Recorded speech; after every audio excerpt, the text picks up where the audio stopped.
Hello, good morning and welcome to the AM News with me, Mapisa Sibidi. Now, in September 2019, Vice President Dr. Mahmoud Bawumia promised to upgrade the old Fadama slum.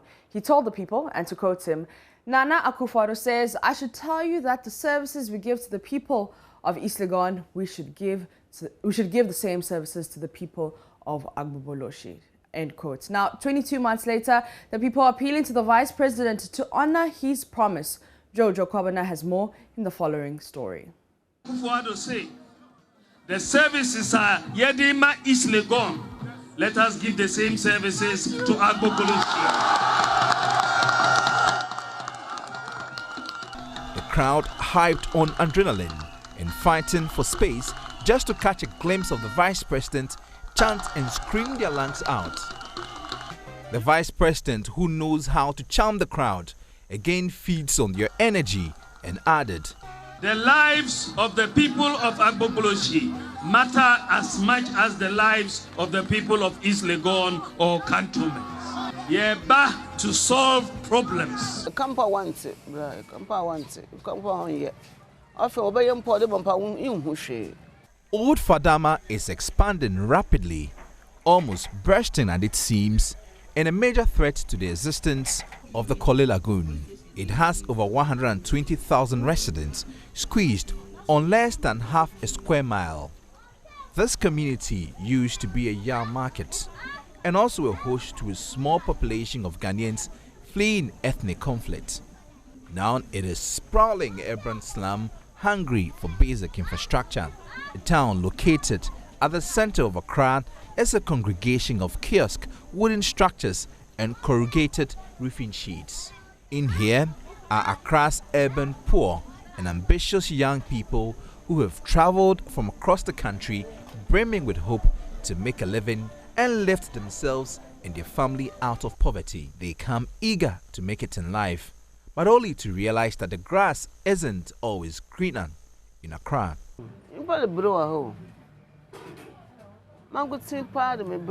If you have there, Serpon, Baba Subray boy. And China she won't. It was more than Papa, one join out in Anna Libre. She lived as a squatter in cantonment, but she was evicted. Her cheapest option was to choose Old Fadama. Near our cantonment, the my basket to Wubuhono. Until my had 2 million of beyond 2 copper baby. It's a number of scan on social. It's a member and animal. No, a 1 week bumpo. I thought there were no 1 week. Until I never been there, but that go should go. That time I saw a womb. No be chained that damn you her. Nay, the Bahama. You ever toss a week about 300. Oh, I'm putting you been to ya. You're done with some woman and 18 for them with your moon. Also, my name in Tria would. Paying 120 cedis a month for a tiny space is too expensive for her, so she has invited others like her to share the space and cost. The accommodation does not come with a toilet facility, bathroom or kitchen, just a tiny room with a door. Just show. Ramatu's next option is to relocate to her hometown, but before that, she wants to make some money. Many are caught up in this trap. They hope for better days, which takes almost forever. Many urban migrants have no choice but to cram in very little spaces at night. The air in this room is stale, and many have to share this stale air, and that includes children. This is the first government that is coming out with a development program for this community. Daniel Atta came from a village in the Upper West region, pregnant with high hopes of becoming a police officer. But that dream could not materialize. Going back to Wa was not part of his plans. He slept in the open for a year, selling yam in traffic, until he finally saved enough to get accommodation. He pays 50 cedis weekly rent for a small area in this wooden story building. Here too, there's no bathroom. You know, when I came here first, I did not know where to sleep. So the best place I could sleep is outside, just by the roadside. Daniel is not your ordinary slum dweller. He follows the news religiously and has some very sharp views. Last 4 years, really, I don't see any development, but I can talk of, the road line just behind here. Yeah, that road it used to be terrible. For the past years, 2-3 years, I've seen that road has been tight. He wants political leaders to be sensitive to their needs. This community need a lot of things. They don't have school here. They don't have school here. The accommodation problem here is very terrible. Water they drink here is not the best. The population in the slum is increasing daily. Slum lords divide rooms into smaller units to meet the ever-increasing demands on rural urban migrants. There is no regulation. In this community, many tenants are merely trying to find a place to lay their heads. Meanwhile, the Accra Mayor Mohammed Nia J. has assured the Vice President's promise to upgrade the slum of Agboboloshi is on course. He blamed COVID-19 for disrupting the implementation of the initiative, but added plans have been approved for the construction of amenities to begin. The Accra Metropolitan Assembly was also tasked to look at the reconstruction of the community office, the construction of the hostel for the Kayaye, and then the construction of the market for the plantain sellers, which is on the opposite side of the old Fadaman settlement. The provision of washrooms and toilet facilities, it's under the purview of the Ministry of Sanitation. That is the comprehensive plan that we're doing. Unfortunately, we were struck by COVID in 2020. So with all the effort which was put in, 2020 was a year that no action was taken because of COVID. We were in lockdown and all kinds of activities that we could not do. This year is a year of action for those facilities to be provided in that area. We've been meeting them, the Old Fadaman Development Association, which comprises of 21 tribal chiefs. It also comprises of the representatives of both main political parties, the MPP and NDC.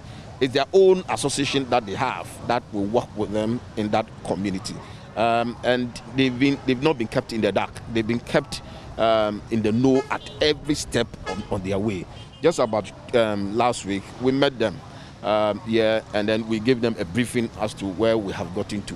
So with the leadership of the Old Fadama, they are fully aware of the steps that we are taking, and they know that the project implementation was delayed largely because of COVID. Well, in the next couple of months, I would say, because now the funding arrangement is being tightened, because we were supposed to prepare the ground. We were also supposed to do the architectural design and then the bill of quantities, which have been done, and then we did it in consultation with the community leadership as well. So that has been done. Funding arrangement is being tightened up now, and I have been assured, partly from the Vice President office and then my office, to be able to fund that particular project. Away from that, the days of lost files or working with loads of documents is over at the Attorney General's Department as the office transitions to a digital way of managing files. The state has in times past lost cases because of some missing files. Now, with this new system introduced in collaboration with the Communications Ministry, state attorneys all over the country can work on cases online without the need for papers. Kukwa Santi has more details in this report. Department have for a long time grappled with the loss of crucial documents that has hampered its delivery of justice and in performance of other responsibilities. According to the current Attorney General and Minister for Justice, Godfrey Dame, his office could not trace some vital documents to be used in an important case currently pending before the Supreme Court.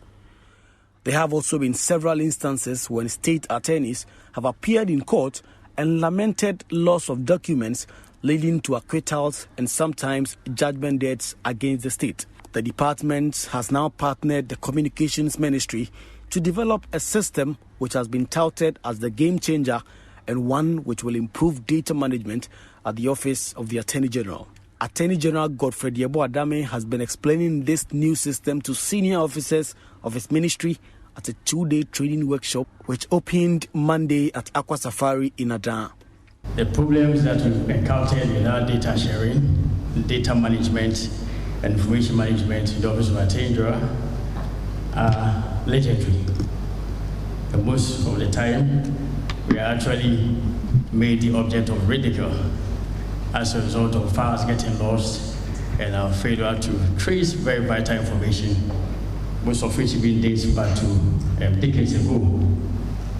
So I think it's a very important step in our march towards modernization, and we all have to fully commit ourselves to it. And the problems that we encountered in the past, files getting lost, failure to trace certain information and all, these are things that hamper not only the efficient administration of justice in the country, but of course, good governance as a whole. Solicitor General Helen Ziwu says the new system will fix some of the challenges that has bedeviled the office for years. And then, as you all know, we lack a well-stocked library, and we're hoping that one day we will have that as well. The system is therefore to provide us the opportunity to improve its service delivery, the office's service delivery, through the automation and modernization of current work processes. The 2-day training workshop involves senior state attorneys and other critical officials of the department drawn from all administrative regions of the country. Some of them spoke to JoyNews and expressed delight about the project, which they say will lead to efficiency. It will improve our work immensely in terms of the fact that the bulk of the things that we are using deals with documents, paper, a lot of files. So in this instance, we are going to have a situation whereby everything will be on our laptops, and therefore there will be more speed in processing this documentation. Immediately it comes in, it is scanned, you see it on your desktop, and you are quickly able to work on it and push it to the next stage. Will actually help our work, because as far as we are doing away with the paperwork and other things, this will bring an efficiency and effectiveness in our field of work. It's going to help us to finish our work within time. It's going to help us to avoid the problem of reading handwritten directives from the group heads, the Solicitor General, or the Attorney General. Sometimes an attorney is unable to read, and that alone delays the work. In the Ashanti region, 85 basic, senior, high and tertiary educational institutions have recorded 365 COVID-19 cases. Now, Regional Health Director Dr. Emmanuel Kojo-Tinkrang says outbreaks in congregational settings must be a concern to all in the region. As a first step, the Directorate is counting on school authorities to help curb the spread of the virus. The school in 2019 for the first time came close to tasting a regional victory, but unfortunately had its attempt neutralized by the Wulugu Senior High School in cane contest. But scoring a higher point this year over 8 contenders, the Bumpurgu Agricultural Senior High School has finally broken the jinx and now stands ready and qualified to face other big and well-established contenders for the overall trophy of the competition come next 2 months. Ahead of preparations, the contestants say they are proud of their achievements so far and hopeful of winning the national tournament. Danladi Mohammed is one of the contestants speaking at an event organized by the Member of Parliament, Abednego Bande. Apologies for that wrong insert. Now, away from that, a land economist at the University of Cape Coast is calling for an overhaul of Ghana's land administration to stop the recurrence of litigation among landowners. Dr. Ebenezer Jamara says owing to the increasing population coupled with threats and violence accompanying the interests in land, it's only a proper decentralization and digitization of the land administration that could resolve the challenges. Speaking at the launch of a book titled Ghana Land in Focus, the land expert indicated the issue of land guards that pose a threat to investors could be taken care of if the system is overhauled. Here's Richard Kojanyako's reports. Dr. Ebenezer Jamara says Ghana's increasing population has put enormous pressure on our lands, and as such, state authorities should explore proactive means of dealing with Ghana's land administration. But why is it that in this country, we are not managing land well? I was doing some calculation on land issues, and I realized that when Kwame Nkrumah had independence for Ghana, we were about 6-point-something million. And still the land was there as Ghana. The bond hasn't changed. And now we are 30 million. So if you look at the time frame, how many years now? About 50, 56. And we have increased like about so many percentage from 6 million to 30 million, according to the odometer. Now the census is coming to show that we are more. We are begging the nation to put land administration first. Rwanda has done it. It is working. Other countries are going on 3 or 4, 5D cadastre, and we are still in 2D cadastre, and we are still suffering. We have only regional centers that have lands commission. So how can you even get access to the center? The School of Agric at the University of Cape Coast has gone through processes to establish land use and spatial planning units to help deal with such land issues. Head of Department of Soil Science at the University of Cape Coast, Edward Akwesiampo, want people to be vigilant in the acquisition of land. At times the chiefs will sell the land. The young guy too in the family say, okay, I'm also from different line. You go and sell the same land. And the two people, the tenants, will be fighting. And those guys who have chopped the money are relaxing somewhere. At times I sit down and say, oh, what is this? If anything at all, those who sold the land should be arrested or to be punished. And we, the tenants too, those who are going to buy, let's be very careful. Go to buy the land, they say, oh, this one, they're quick, the moment that's what comes in, then there's something also should prick you that the land is not good.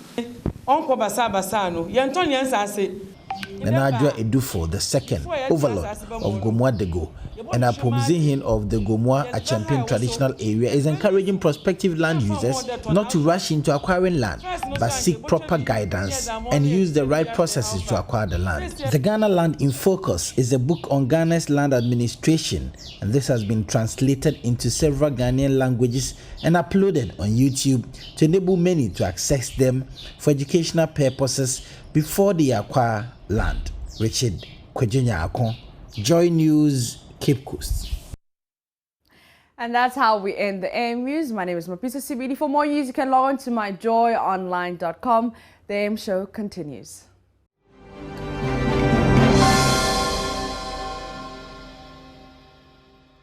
Well, thanks for staying with us here on the AM show. After the AM News, it's time for us to do the review. And it's the usual suspect, Joseph Kofi Frimpong Akable. Good morning. Good morning, Mama V. How have you been? Great. It's good to see you. Yeah, you too. You're not in your white shirt. Does it mean anything? No, it doesn't really mean anything. Today is Tuesday. I decided to switch it and be a bit. You're not going to court today, Council? I'm doing drafting in the chambers. Okay, wow. Started very early. That's impressive. All right, Joe. So yesterday I was checking out what you did mention when I asked if there was anything from the GLC on the $5 million bribery incident and the whole issue of lawyer Efrifa and his former client, Ojidom. And I saw that there was a piece on myjoyonline.com about how the Chief Justice got himself involved in the case in the first place. And it gives a proper understanding also of the case that's being battled. the reason this whole issue is coming out. So that's good, because often we talk about the surface, but we don't even know what the real issues are. So yeah, Joseph, thanks for pointing me to it. You're welcome, Maureen. All right, so let's go through the papers that you're doing today. Okay, so I'll be doing the BNFT. I also have the Daily Dispatch, the Finder, as well as the Daily Guide and Ghanaian Times. And so I'll start first with that of the Ghanaian Times this morning. The front page says, Ghana to be fastest growing economy in Africa is coming from President Akufo-Addo. Some other stories on the front page. Government earmarks $25 million seed money for establishment of National Vaccine Institutes. And TUC calls for Public Sector Salaries Commission to advise. Government is also on the front page. And pastor wife allegedly murdered at Ayiti Kope. I think this is a story that you spoke about yesterday. Yeah, the center spread of the Ghanaian Times. Ghana to be fastest growing economy in Africa. Details of that story is the center spread. And government earmarks $25 million seed money for establishment of National Vaccine Institute also here. And a story about the TUC, but some story that really excites me here is in the center spread. Professor Apia Amfo appointed acting vice chancellor of the University of Ghana. It's really one that I'm so excited about. I mean, PhD 2007, associate professor 2011, 2017 full professor, head of departments of linguistics, and now acting vice chancellor, the first female to hold that position. She's a brilliant woman, just at 49, and she'll be the youngest in terms of vice chancellors as well. And I have interacted with her, Mama V. I think you need to engage her. Yeah. She's so humble, so calm, so sweet. Okay. I just love her, and I'm very excited. I can't wait to experience her, except that it's going to be pretty difficult right now because of her new appointments. I know that. Yeah. But that is a very good one there. And the thing about the University of Ghana and the way it's moving now is that, you know, the chairperson of council is also a female, Professor Sophia Ekufu, Justice Sophia Ekufu, a retired Supreme Court judge. The registrar is a female as well. About 2 of the top academic pro-VCs are also females. And so they make top 4 university officials of the university who are all females. And so, I mean, it's a very good time for women empowerment. And the excitement for me is that these are competent women. Trust me. Absolutely. I'm sure today this morning you're happy with me, right? Oh, no, I will always be happy with you. Listen, no matter what, except that, you know, on this one, the prof has already, I think she was occupying a high position, not vice chancellor position. In charge of academic affairs, and she's actually applied to be vice chancellor. And so she's one of 3 that the search party is looking out for the substantive job. And in terms of the exciting thing about what the council has done is that the current vice chancellor has up until August 1. So in 5 days, his tenure would have been over. And so there would have been a leadership crisis. And so the new council was inaugurated, and their first action was to ensure that there isn't a leadership crisis. So they appoint an acting VC who takes over on August 1. And in between then, the search party continues its work and selects a substantive vice chancellor. But I mean, a lot of us are expecting Professor Amfo to still be given a top job anyways. Absolutely. We'll be praying, you know, with it as well. She's competent already, so I guess there's no questioning there. We ask for grace for her, though. That's I don't hate to say it, but it's a very important university in Ghana. And there's usually a lot of everything that happens in that university. Not too long ago, and I don't even know if they've stopped. The Senior Staff Association, they've been on strike. They go, they come back, they go, they come back. So lots of issues to deal with at the University of Ghana. That's why we ask for grace for her, even as she holds the fort for now. All right, so you've done the Ghanaian Times and the Finder newspapers. Let me do you come to the Daily Guide, but let me do the Daily Graphic newspaper. On the front page of the paper, Fitch ratings, economy fastest growing according to the president. But I'll tell you how there are conflicting reports in the same newspaper, different angles of how the economy is faring in a bit. But back on the front page, retool hospitals for efficiency, according to urologists in the country. Don't beat war drums, Liberian Vice President cautions us, Ghanaians. Libya, OIF congratulates Ghana in the center spread of the Daily Graphic News newspaper. Here we go with what's in the center spread today. Okay. AG's department rolls out integrated information case management system. We've just talked about this. University of Ghana Governing Council inaugurated. Avoid partisan politics at workplace. Boedwaya Boafo urges GBC workers. He's the chairman of the National Media Commission. Mr. Yao Boedwaya Boafo, he's urged management and staff of the Ghana Broadcasting Corporation to work as professionals and avoid partisan politics at the workplace in order to be recognized by the society they serve. Turning our attention to the back page now. And Buduburum camp, which for over 2 decades served as home for refugees, is to be demolished to pave the way for the redevelopment of the area.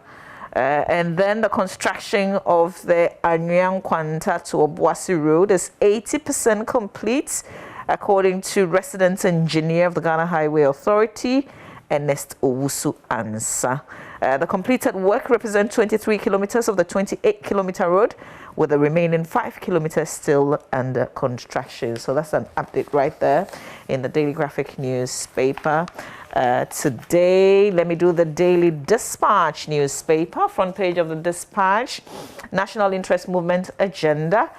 Petition for amendments of Constitution towards 2024. NPA Chief Executive engages stakeholders.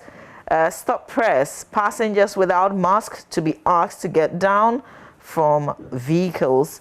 And then Professor Kwesianin says, Dampare, the acting IGP, needs Tete Yono and Kofi Boache to succeed as IGP. Joseph, tell us what's in the Daily Guide. So in terms of the front page of the Daily Guide, quite a number of interesting stories this morning. The first one here says, Jomoro Canada NDC MPs in trouble. And that has a photograph of John Jeche-Kwesen and Dorcas Afo-Tofe, the 2 MPs who we are told have issues to contend with. And so first, for John Jeche-Kwesen, we understand that the Supreme Court will this morning be hearing an application that he's filed that is seeking to stop the Court of Appeal sitting in Cape Coast from going ahead to deliver judgment in the case that is challenging his eligibility to hold office as MP. And so if the Supreme Court does not grant his application today, it will mean that the Court of Appeal sitting in Cape Coast will tomorrow have the clearance or the green light to go ahead and deliver its ruling purely based on legal arguments that is heard as against taking evidence from both sides. And so there are 2 developments that could potentially affect the current parliamentary makeup. And so that is one. Then the other one relates to the MP for Jomoro, whose citizenship as an Ivorian and whether or not she has renounced that citizenship prior to contesting is also an issue that is in contention there. And her lawyers have serious concerns about the fact that the court has given her 10 days to provide those documents to justify that she did renounce their citizenship. And they are saying that the court should not have ordered them to do that, especially when they have not claimed that any such document existed. So they have also taken the matter up to the Supreme Court and seeking the Supreme Court's intervention. And so 2 potential issues that could affect parliamentary makeup there on the front page of the Daily Guide. But Nana outlines vaccine plan is also here. And GIS makes big wee haul also on the front page. Nana B starts Children's Ward Project on 40th birthday. It's also another story on the front page of the Daily Guide. The center spread has some stories here. Jennifer Lopez and Ben Affleck have made it official on Instagram. Graduates with Van Vika graduates with first class honors is on the front. It's on the center spread. It's a story that I read over the weekend. 2 decades plus since he completed senior high school, and he says he couldn't continue because there was no funds available. But he's been able to go through, and eventually he graduated as one of the top students picking up awards. So he's done very well. Total exports increase also here, and public debt reaches 332.4 billion. The other business story in here is that the BOG maintains policy rates at 13.5%. So I'll quickly do the Finder front page. Then you come in on Mavi. New advances for first half hit 16 billion cedis. And COVID-19 induced restructured loans by banks hit 3.66 billion cedis.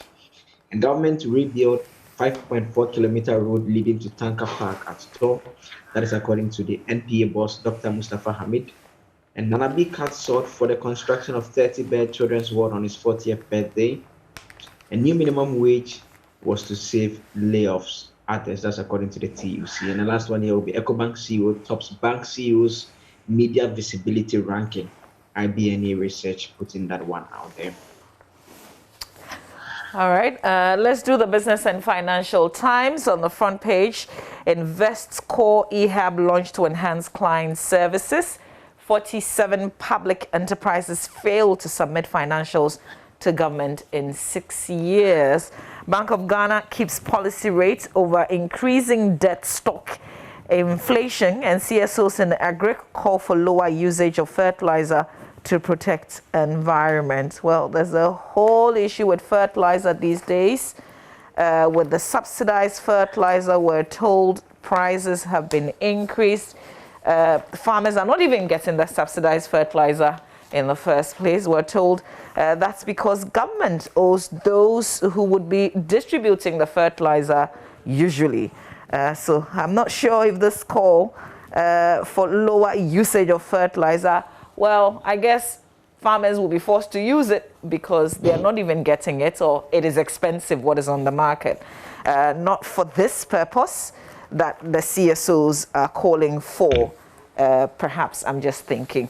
Let's do the Daily Statesman newspaper. On the front page, managers of COEs taken to task over accountability and good corporate governance. Is the same issue where we're told 47 of them have failed to submit their financials. And then government to rebuild Valco Roundabout Tor Road. Hallelujah, somebody. Hey! Okay, but when is the matter? But you can get details of that in the paper. TV3 apologizes to our Greek Minister over fertilizer report. And this good news, UG gets first female Vice Chancellor, Professor Nana Abba Apia. For Joseph Akablay's friend and our friend. Okay, Joe, there's a story in the Ghanaian Times newspaper on page 3 about the personnel of the Ghana Immigration Service of the VLI Afagama border post. They've intercepted some 607 parcels suspected to be Indian hemp at the VLI Toji in the Volta region. That's huge, 607 parcels. So the picture that comes with it, you see that the parcels have been displayed with the officers behind the intercepted parcels of we. I just wish that sometimes we can confirm that it is indeed we before we display, because seeing as sometimes they can come back either lost or, changed in its form, something like that. I'm just saying. Yeah, I mean, we've seen stories of cocaine turning into baking soda right here in the country. I mean, it's only fair that you get a clinical test done. We tell the story beautifully and then we take the nice pictures only for it to come back and it wasn't we after all. In fact, in times past, the reportage that they put out was they would have said substances suspected to be. That's what they said. When they go and test. Then when they go and test, eventually it turns out that it is baking soda or is washing detergent or something else. But I mean, it's a good job that they've been able to see such thing that is being moved. I suspect they were trying to use the borders. What is not clear is whether it was going out of the country or coming into the country. I have to check it. When the personnel proceeded to the scene, they saw a Toyota vehicle that was traveling from Ghana to Togo using the Vlitoji routes, but the occupant had fled. It was coming into Ghana, Joe. Yeah. So that is a lot of, and I think we generally, we are all well aware of what drugs does to some people and what our laws says about that. And so it's important that the individuals at our borders. And I thought the land borders were closed. Yeah. But they're close to, not to goods. Right? But human trafficking. Exactly. So if you're bringing in... They are not allowed goods into the country. Yeah. But there's also like a background to this, because this is not the first time in recent days. There's been about 4 months ago, they intercepted 164 parcels of narcotics. And then the GIS, that's the Ghana Immigration Service, on Friday also intercepted 1,550 parcels of dried leaves suspected to be cannabis. Also at the, is it Clevy Border Enclave? So they've been doing a lot of work. But Friday and Monday, shouldn't we know if the suspected is now the actual thing? I'm just saying. Yeah. I'm sure it's something that we should know by now. That is if they've been able to complete the testing and everything. But I mean, it's interesting because if you make reference to the fact that in recent times they seem to have made such a lot of seizures, it means that it's quite a thriving business along our border post, and I guess it explains why they ought to pay some more attention to those areas. But I mean, kudos to the Ghana Immigration Service. They've done a good job. But more importantly, in the second instance, that's the latest story we are talking about. You realize that the people have actually absconded. Yeah. It's important they try and find those people. The whole idea is that you can take the drugs off the streets, but if those who are behind the production and the distribution chains, if they are still on the streets, it's more dangerous. Yeah.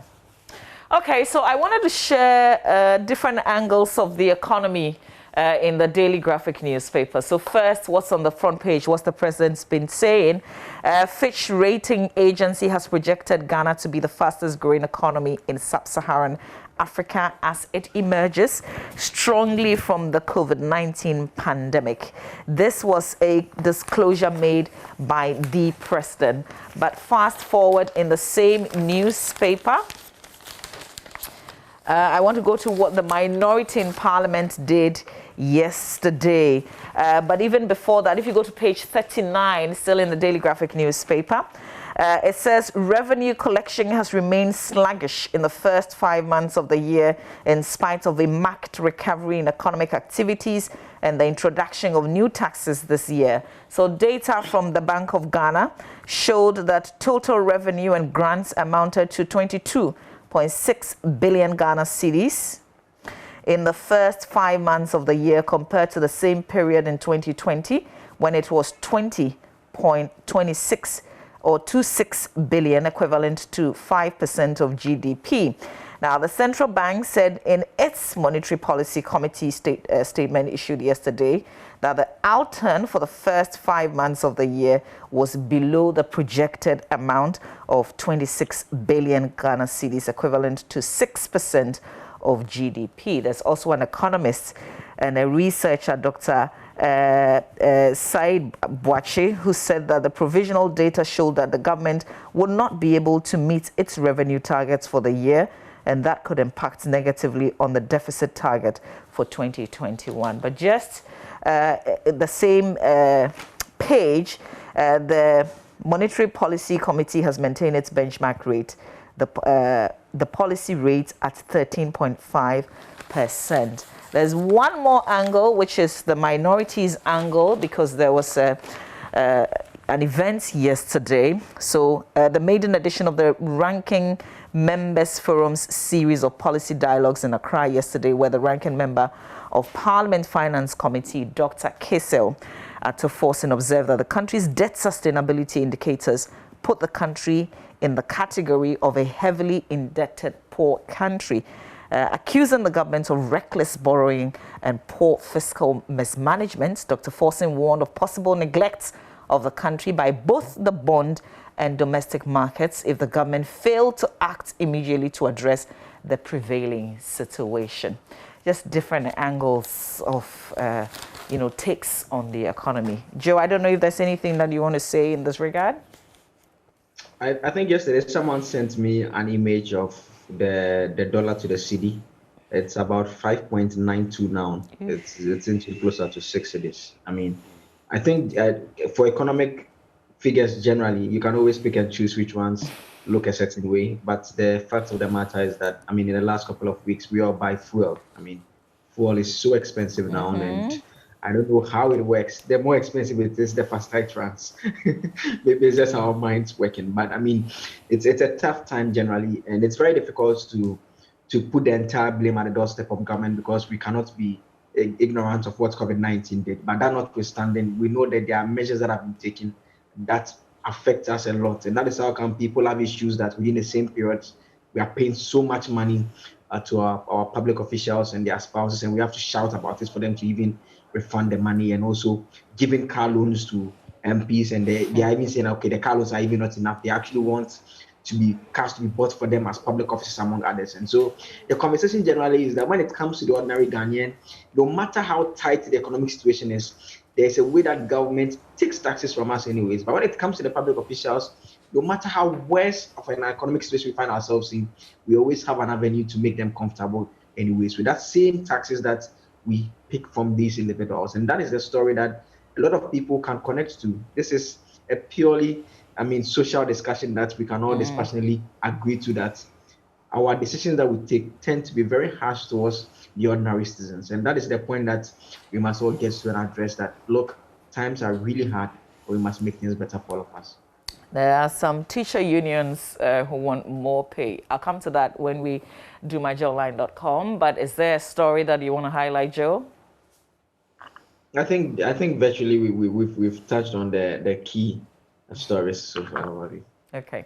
There's one story though, but let's do myjoyonline.com, and I'll pull the teacher union concerns. So let's do myjoyonline.com if we may. All right. Okay, so on My Joy Online, appeals court, okay, that should be Court of Appeal dismisses application of Asing North and Jomoro MPs. Details of that on myjoyonline.com. The alleged 5 million bribe, why Chief Justice was asked to expand panel hearings, Chief's case. So this is what I was talking about. Please, if you haven't read it, kindly go to My Joy Online and read. Ghana's high debt level due to COVID-19, according to a deputy finance minister. Ghana's economic indicators worse today than when we were declared HIPIC. Okay, anti-LGBTQI, don't subject yourself to colonialism. For Amwani advises Gabi Otredako over blacklists comments. We've talked about the new governing council of the University of Ghana, and then the Bujiburum camp, which is expected to be demolished. Details of that. There's a resettlement development that's coming up. And then Parliament won't work to frustrate business of the executive. Speaker Alban Bagman seemed to be assuring the executive. Plenty other stories on myjoyonline.com that you can visit and explore. I wanted to highlight this story in the Business and Financial Times on page 3. Finance Minister Ken Ofori-Atta has revealed that for the past 6 years, 47 public enterprises have submitted no financial statement in his ministry, a flagrant contravention of the Public Financial Management Act 921. He also disclosed that only 14 out of 129 state-owned enterprises and other state entities responded to the requirements of Section 93 of Act 921 to submit quarterly reports on their operations. Speaking at the 2021 performance contract signing ceremony, the minister said, these statistics, and this is a quote, these statistics highlight the need for a renewed performance contract between the state and its enterprises to recover from the COVID-19 pandemic. We must pursue accountability, transparency, and responsible custodianship. But I wonder, Joe, for 6 years, they haven't submitted any reports, and we've just been watching them? Yes, the CEOs are at post, they've been paid, their boards are at post, they've been taking honorariums for meetings, among other things, and we brought them to a table to sign a performance contract. If this was a private company that with all due respect, the finance minister was running, is this the levels that we are going to get to have a meeting and now let them sign performance contracts? And we are told that 47 of them have now been directed to now submit their financial statements post the facts. And this explains why a lot of these companies are actually not doing well, because the oversight work it's pretty much very weak, and that is why some of us are not very enthused about this. There's a minister for public whatever enterprises who is supposed to now oversee this. They have boards. They have CEOs, they fall under various ministries, and you can't get them to even issue just financial statements for you just to see the level that they are. The other angle of the story is that a lot of them have been running at losses. Huge money going down the drain, and the state keeps assisting some of them. And a lot of them are businesses that, if they were in private hands, they'll be running properly. And if today we decide to divest them, they will be in the same people will be working there, but the companies will be doing well anyways. It's really very, very strange a situation we find ourselves in. I mean, yeah. And it's sad because these are people that we take care of very well. They get really good monies.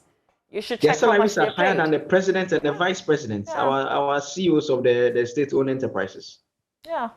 So what, is it because it's government-owned, it's state-owned, so no accountability and we just let them be, even when we have a law in place? The starting point should be taking action against those who have failed to submit their financial statement. Then the second point, we can all talk about this performance contract that they've been signed, and they need to keep them to it so that those who do not perform well, they are given a sack. If it's your business and you are running and you give it to someone to run a business and it's not running it well, you don't keep the person at post. Definitely not. The other issue I wanted to raise with some of the unions, because we talked about the economy, and I think you expanded on the fact that these are tough times. We know that our public sector workers got some increment, but they're not happy with it. So organized labor yesterday said the base pay increase of 4% for 2021 and 7% for 2022 could have been worse. So, you know, particularly the teachers, I think there's NAGRAT and the concerned teachers who are not happy about these increments. For the next 2 years, this is what will happen. As I was reading the story yesterday, Joseph, I was thinking about private sector workers. There are many people who have lost their jobs. Even for teachers, whilst children were home, those in the private sector absolutely did not have jobs. Most of them did not get paid. But the opposite did happen with the public sector workers. And I mean, you saw what the Emolument Committee did when they compared the public sector workers' salaries to that of the Article 71 office holders. The highest public sector worker salary is, I mean, an MP earns about 66%, the highest public sector worker salary. And you saw the increment, they'll just give them some 4%. When they are increasing the S-gradation, they are doing the backdating of salaries, it will not go up by 6% or 4%. I mean, and that is the point that we all have to get to, and we need to demand better from our political class. They will not increase their salaries by 4-6%, but they will increase yours by 4-6% and increase your taxes. Meanwhile, they get fuels, they get all those allowances anyways. Wow. Well, I think that in times like these, it's difficult because we hear only one side. So some people probably would have heard, oh, they've increased though, but they're asking for more. But we're looking at those manning state agencies who are making losses, who are getting paid so well, we're taking care of them, and yet they're giving us nothing in return, basically.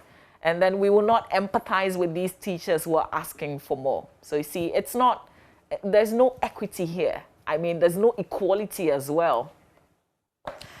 Well, Joe, maybe someday all these will change, right? Yeah, we can just wish for the best. I mean, are we wrapping up? I have to send greetings across. I wish you well today, Joseph. I'll see you tomorrow, God willing. Thank you very much. All right, Joseph Akable there joining me to look at the newspapers. We have to take a breather. I think it's the Black Queens who are in camp. They've got a game sometime in October. Hopefully Mufta will give us an update on that and not talk about Kotoko. They are out. They've got troubles. They should deal with it. Stay with us.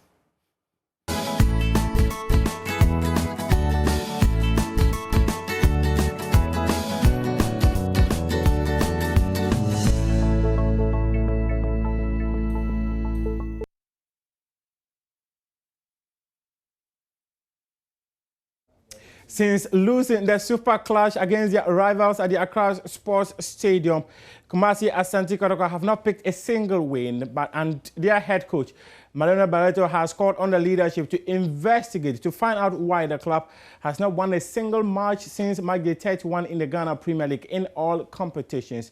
And also, we're talking about Bibiani Gold Stars, who have secured qualification to the Ghana Premier League for the first time in 23 years.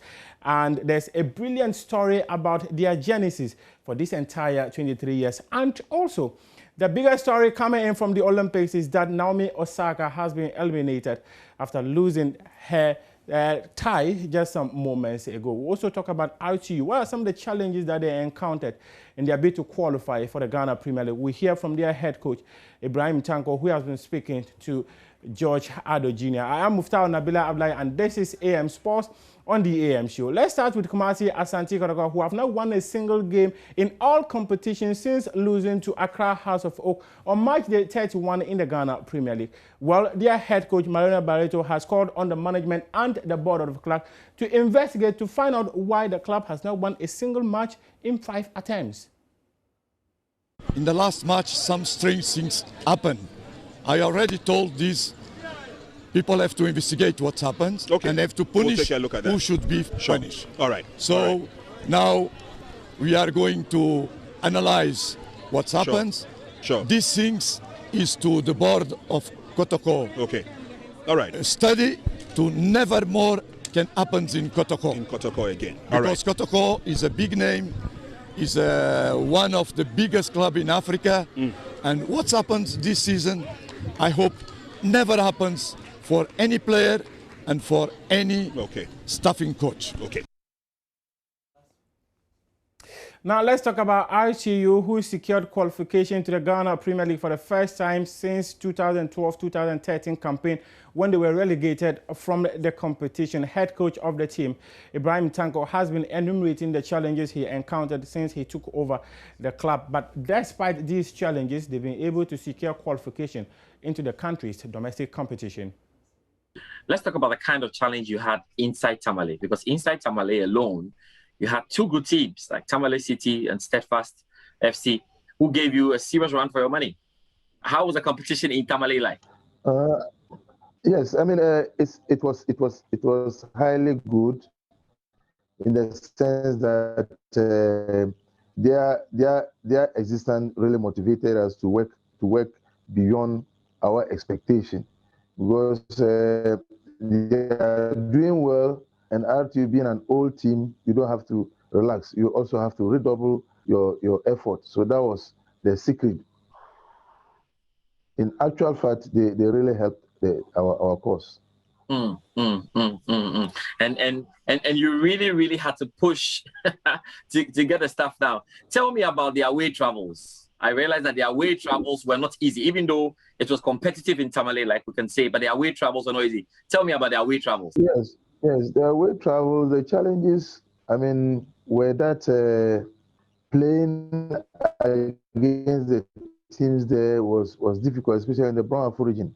There was so many harassment on the officiating officials, and our bench, you could not sit on the bench. At a point, you see supporters throwing water at you and all that, so you have to move out of your zone and all that. So it was not easy.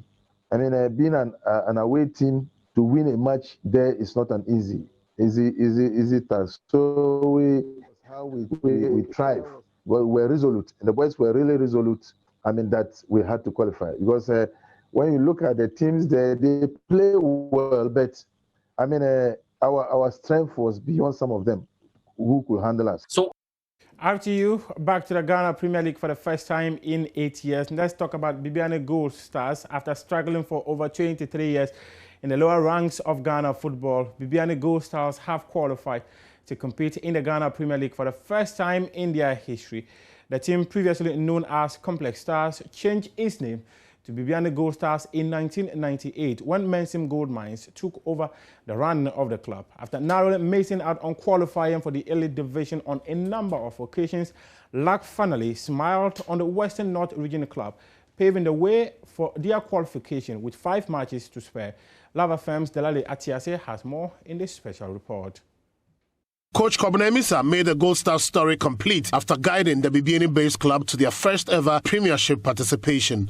This was the 4th time Coach Kobena Mensah has led a team to qualify for the top flight. He achieved this feat earlier with Brekum Chelsea, Sekani Hazakes and Elmina Sharks. The Gold Star story, therefore, cannot be told without the mention of Coach Kobena Mensah, who is now the toast of fans of the club. Kobena Mensah has been sharing how he masterminded the victory and how challenging it's been coming out of the football wilderness. Honestly, it was a very difficult season. We all know Division 1 is a place where everything is determined to qualify into the Premiership. So most of the times when you go to away games, especially away games, and you can't even put 3 or 4 passes together, and it makes the job very difficult for us as a coach at Division 1. But I can say for sure, Division 1 is a very, very difficult area where I'm happy to be the first coach to qualify from the 3 zones. Okay, you are saying that Division 1 is difficult, but you are the only coach in the history of Ghana who has qualified 4 different teams from the lower ranks to the top flight. So, I mean, how were you able to make such an incredible record? I realized that what I did at Bekum Chelsea, I have to try my possible best to repeat that thing at the second year Azakis. Initially, I was telling myself, can I make it this time for the second round? But I realized that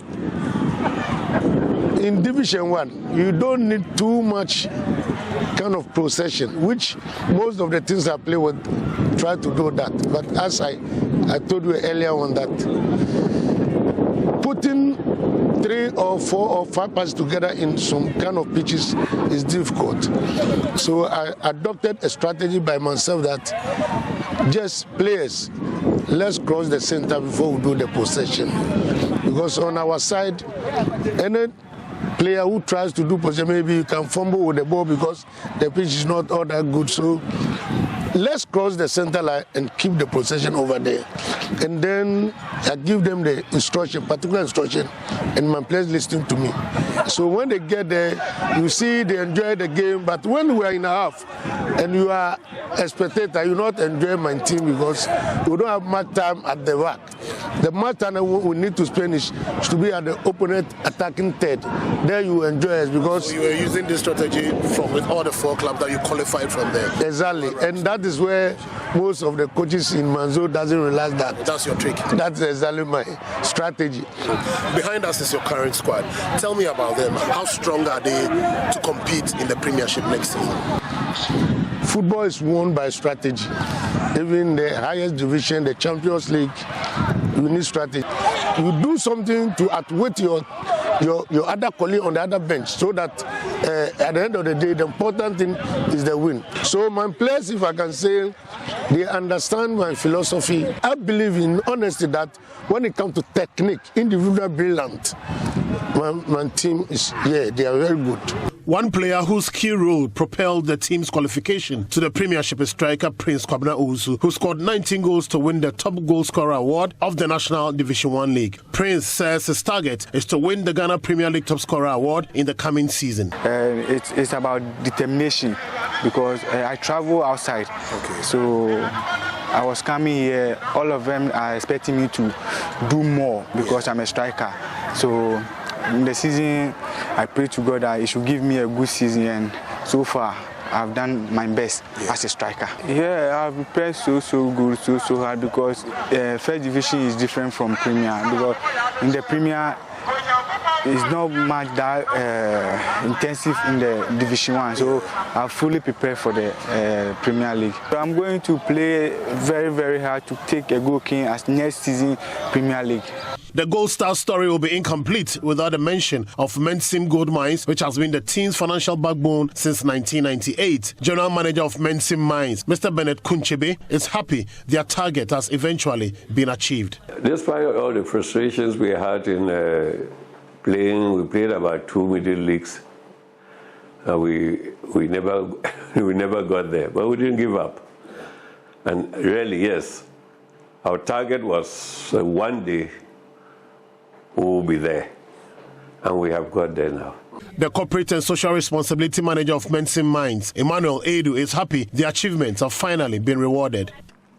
Once the people are saying that we want football, we ought to have supported football, and we actually supported the football. And we didn't just throw in the money, we gave the money and ensured that there was value for the money or the investment that we gave to the team. So if you have seen Gold Stars being successful today to the extent that Gold Stars won the league ahead of time, then that tells you that Bibiani Mine has done a very conscious job to make sure Gold Stars succeeds. For many followers of the club, qualifying to play in the Premiership was not by fluke. They are optimistic that theirs will not be just a one-season stay in the top flight, but a long sojourn in the top level. Se Premier no eba start no. Enya dia Gold Stars ye be free muda. Enam supporter mines for the dia mine. Owura kwasi edu, wa ye bia mine. Ntimo gidio me mu say next season no, she start league no Gold Stars. Yam number be you crap top for the bit my day. Abo. Na air park here the hey. Players parkway at oh Ghana has you know. Na ni ntimi ba Premier no. Na e ha adwene. That said the minu an kan no. Premier mo hwe yanim na e ba. Gold Stars dinya. Bibiani Gold Stars story there. 23 years, they are finally in the top flight of Ghana's football, and everyone within the club is elated. Thanks very much for joining us for AM Sports. I am Muftau Nabila Ablai. As I mentioned earlier, Naomi Osaka has been eliminated from the Olympic Games. She lost to Czech Republic's Markita Vendrosa, and this happened just a couple of hours ago. We'll have more stories to share with you on myjoyonline.com.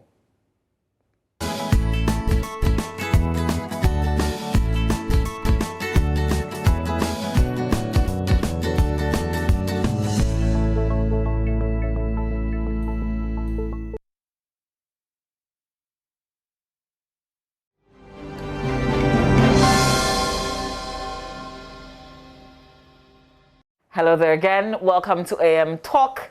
My guests seated, Mr. Roxton Nelson, the former Poise Member of Parliament for South Dai. He is a member of the Constitutional Legal Parliamentary Affairs Committee. We will be asking him about the LGBTQ bill, which is not before the committee nor Parliament yet. Also in the studio is Mr. Akwesi Kunedu, who is Member of Parliament for Menchia North, member on the Poverty Reduction Strategy Committee, but it is his health committee, the fact that he's on the health committee, that we want something out of that committee. We'll see if we can get the very latest on the health minister's appearance before the committee and the work of that committee probing issues surrounding Sputnik V purchase, that agreement. Good morning, gentlemen. Thank you for being here.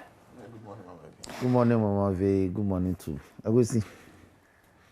And good morning to my constituents, customarily.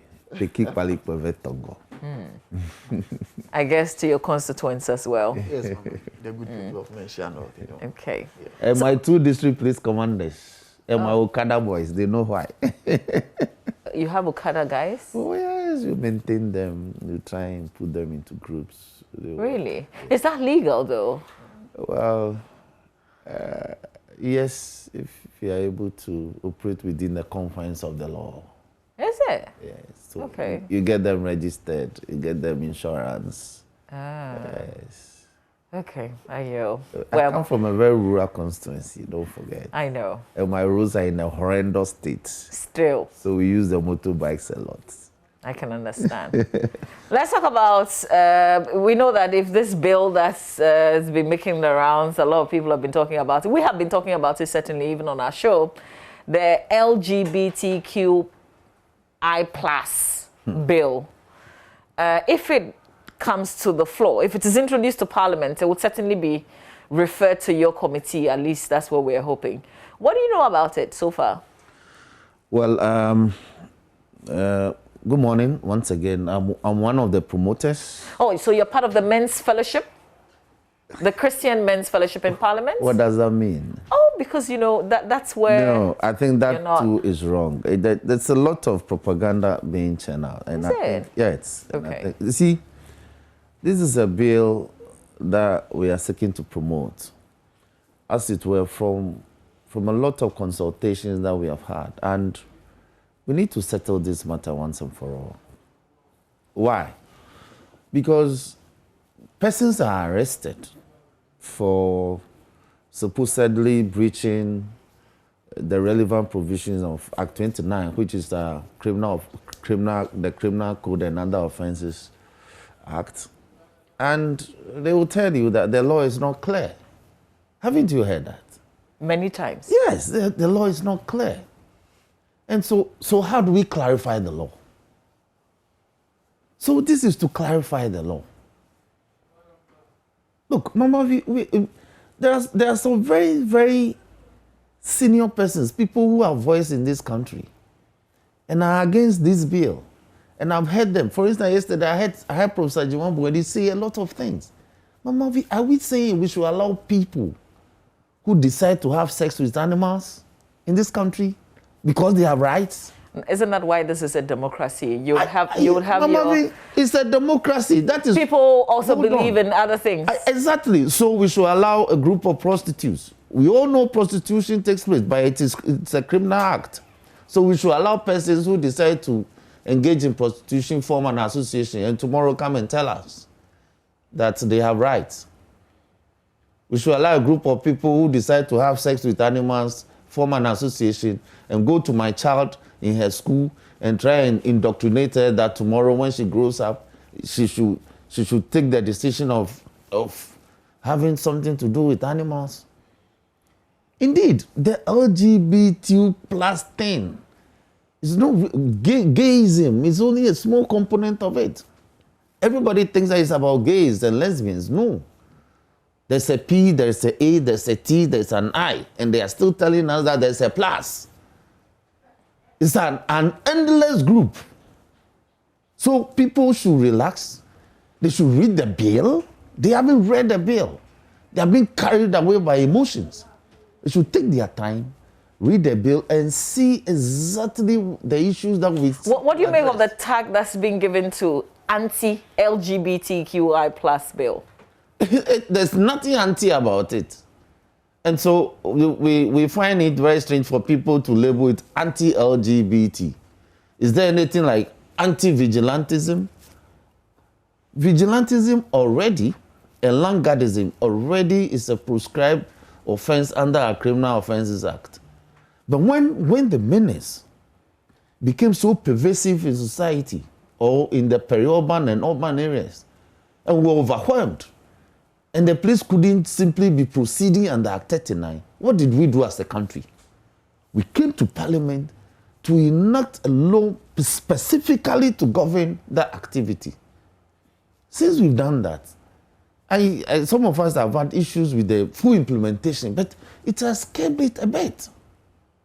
That is how society reacts. You need to react and enact legislation to address prevailing social issues. Okay. Okay. So that's your initial comment. I'll come to some of the aspects of where people say that you even seek to punish those who want to do advocacy. So let me hear your thoughts on this. Are you part of the promoters, sir? Mama, very good morning. And let me say, I'm not part of the promoters, but I'll support the bill if it comes to the floor of the House. The reason being that, and let me even add to the anti-vigilantism and landguardism that you talked about. Even our new Land Act, even under Section 1213, goes directly against land guards and even the promoters of land guards.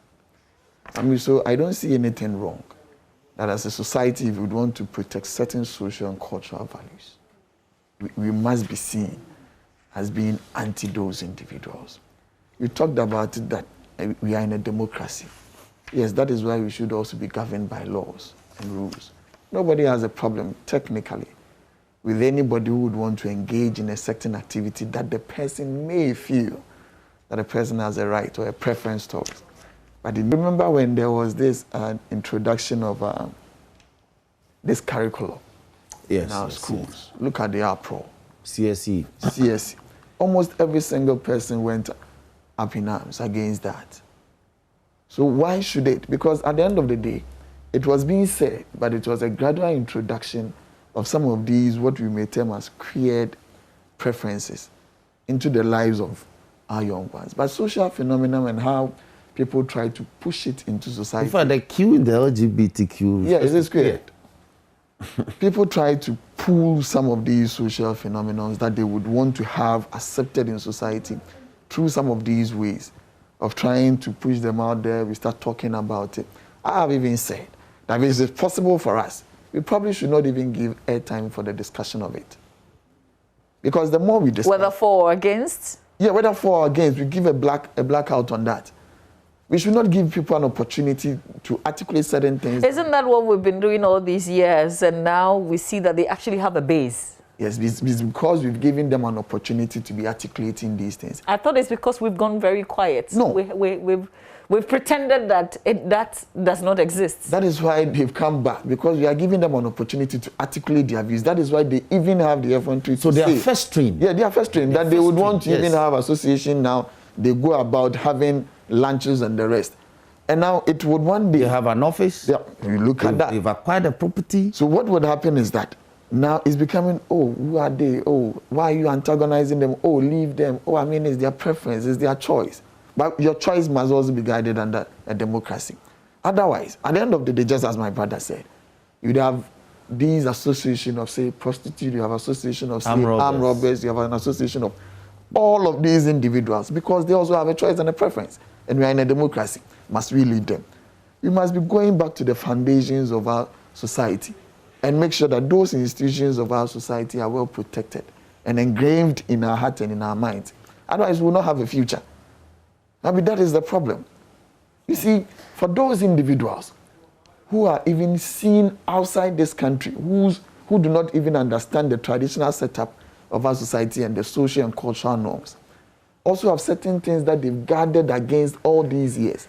Can I walk into any of these countries where these promoters seek to push this down our throat, to tell them that they should legalize what we term as polygamy? I mean, can they? Because they find that not in their society, not as part of their tradition. So what we feel like is not part of our tradition, and most people that we represent, including yourself, including everybody listening to me, I don't know your preference, who are against that we know, we have a right to also make them heard. We don't have a problem. Somebody will say that let people also put these choices and bring them up for discussion. Let's see if they can stand the test of time now. Mr. Nafamafo brought in Mr. Jima Bwedi's conversation on City TV. I just want to, recap some of the things that he's had to say, and I'm reading this from their website, where the co-founder of the Center for Democratic Development, CDD Ghana, Professor Jima Bwedi, has described the draft private members bill seeking to prescribe harsher sanctions for LGBTQI plus people and promoters as misplaced. He goes on to say that there are more pressing issues that Ghana's exceedingly inactive, that's how he described the parliament. Exactly. Yes. Ought to be focusing on. The question in mind is that, have they decided that homophobic legislation is the best way for them to thank the Ghanaian voter and the Ghanaian taxpayer at large? This issue, or this use of the limited resources of the legislators of the Parliament of Ghana, both their time and resources, just completely baffles me and also makes me feel disappointed. He further felt that the question of the perceived threats of queer people to the Ghanaian social fabric was not valid. So why would you be trying to solve non-existent problems when there are serious problems that face all of us? Mama, thank you. First of all, Professor Jima Bwedi has lost touch with the work of Parliament. Parliament between January and now have considered a lot of government business of state. Lot. To the extent that sometimes we rose at 10 p.m.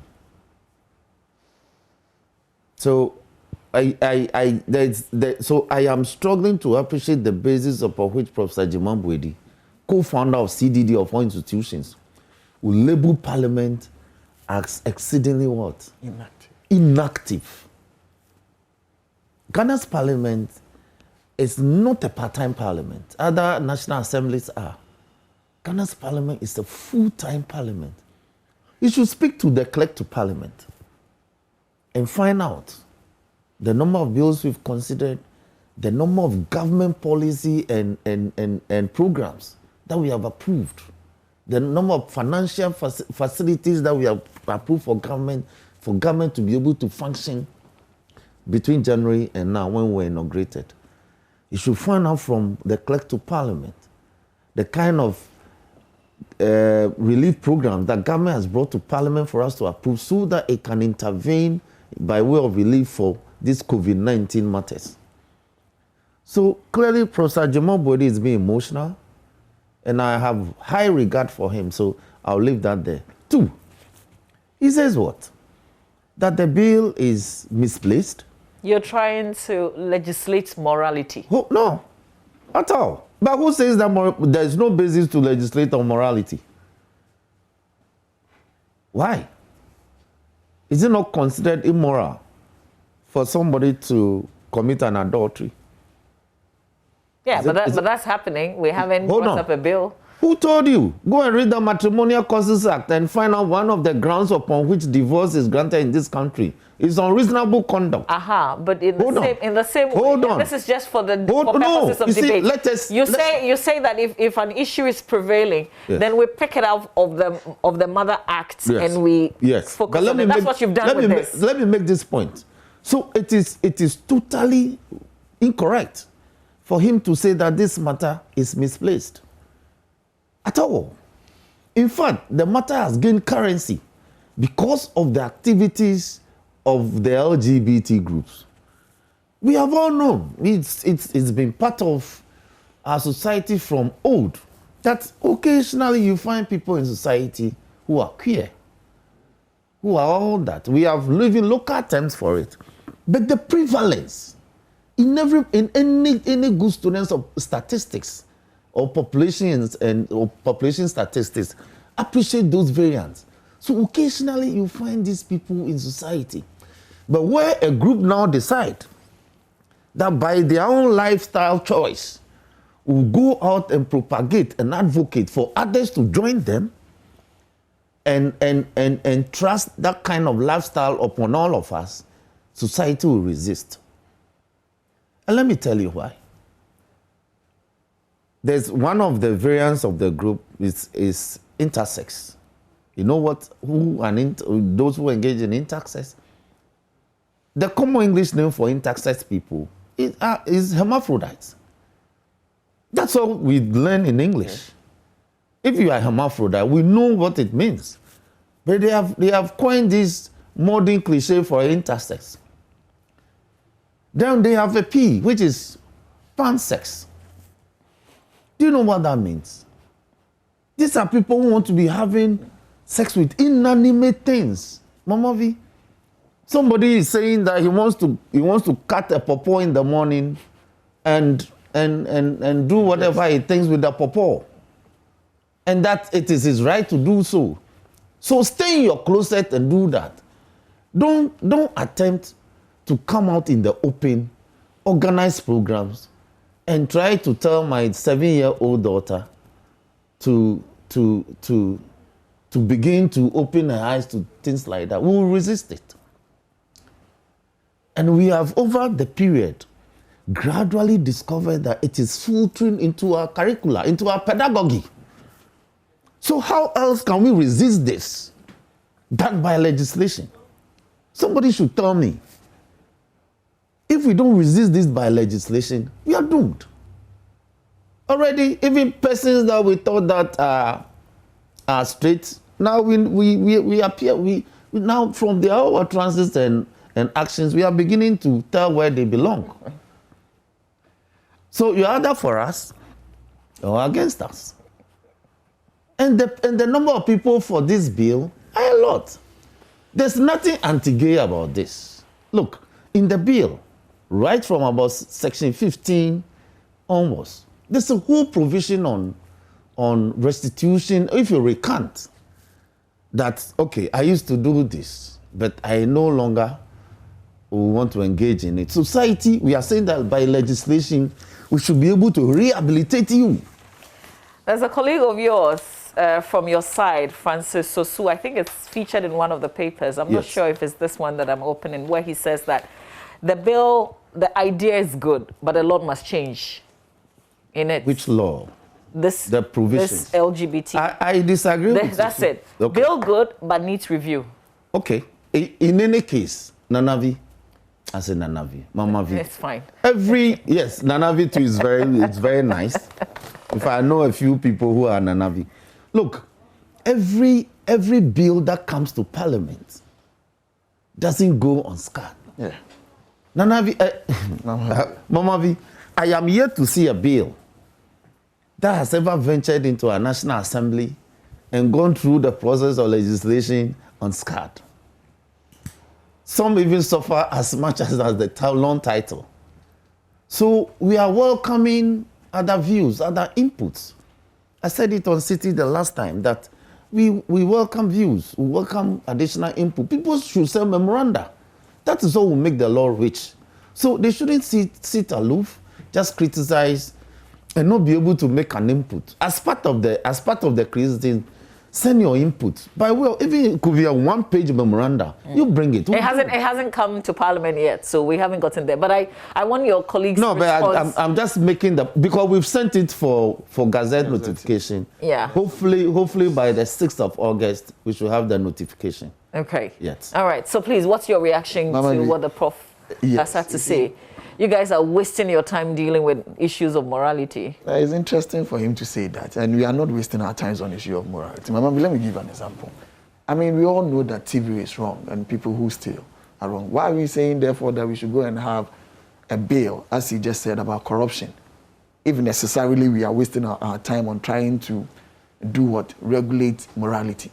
We should then leave people to further their interest in TV. Why are we criminalizing people who go out there, break people's cars? And let me add this before you go on. One of the criteria for appointing high judges in this country is the issue of morality. Is that the person must be of high, not just moral, high moral character. Yeah, but isn't that okay? No, an unresolved. No. If it's so morality is part of our laws. Yeah, it's part of our social standards, criteria. To serve in a public office, so even must be of high moral character. Even if it's unresolved. What constitutes that high? So that is the point. So can you tell me here, Mama V, that if I somebody who would want to aspire to become, say, a Supreme Court judge, and we know perfectly well that the person goes out in arms, taking from people, knocking and breaking people's doors down, and stealing from them, and you still want to say that person must necessarily be appointed. Isn't that an extreme example? No. When would we not have an extreme example for anything? Maybe what I'm trying to say is that nobody is trying to regulate morality, but we are only making the cause of what we've come to meet. Society, its structures, its institutions, what the way. You see, Parliament has a role to play. And what role can Parliament play in all of these matters? To protect the present now, and also guard against what may happen to the future generations, that they may have no clue as to what we are moving forward to. What we've come to see, Mama V, I like when Susu say the bill is good but needs review. Just as my brother has said. Yes, we will continuously be discussing these matters now that I even wish we should not have. But in as much as we would want to put down these rules, these guidelines, these laws, so that it can shape our all well-being, we probably need to be engaging more and to make the bill much more richer, even maybe than we have now.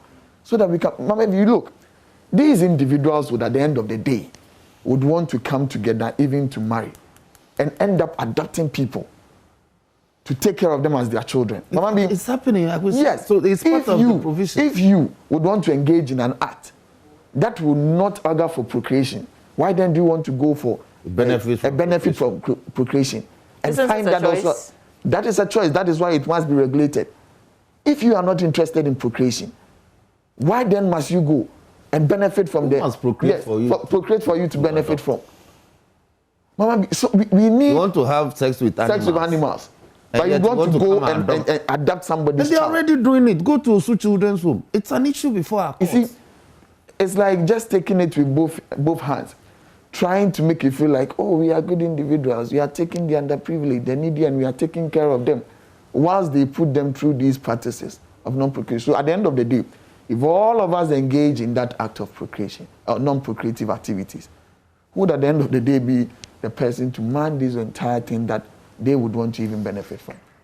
I mean, these are the problems. These are the real challenges that we are facing. Have you paid attention to the concerns raised by Gabi Ochridako, Asari Ochridako, where he says that those of you promoting the bill are exposing Ghana to be blacklisted for hates?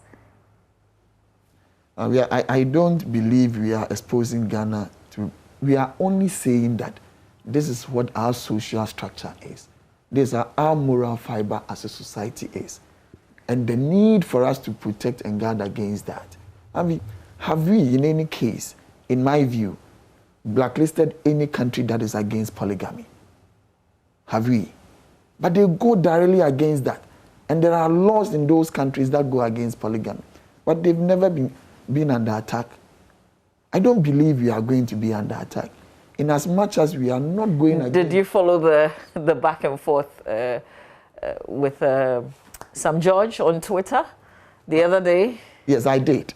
And Mama B, seriously, as I sit here, I probably not have anything wrong with that.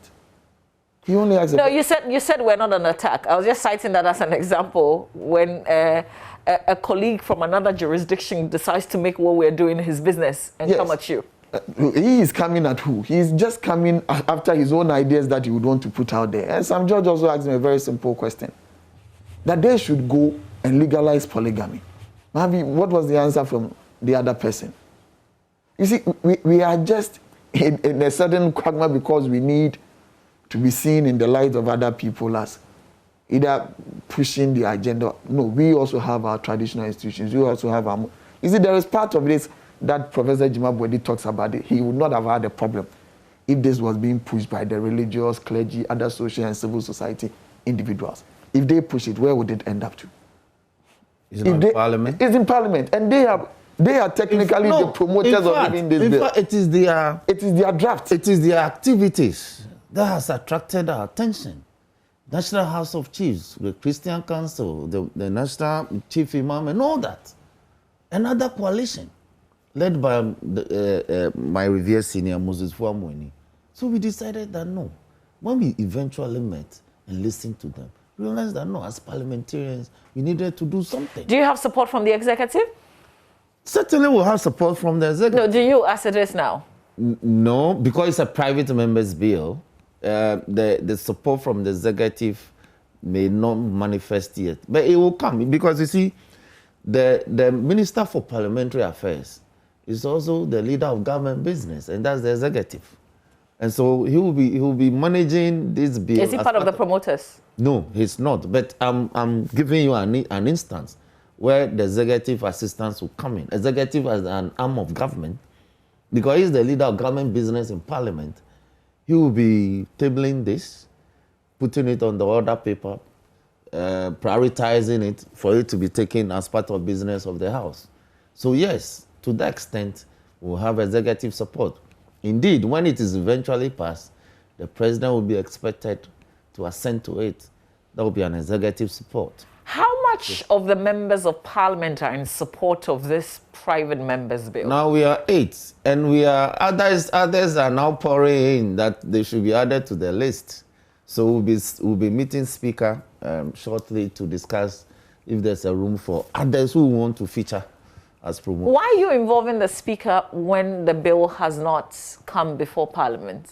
Why shouldn't we? The Speaker is the Speaker of Parliament. This is a private member's bill. It is under his aegis. In fact, the decision to allow private members to begin to push bills through the House was begun with Professor Michael Quay. He allowed about 3 or 4, and that was during the wee hours of his term.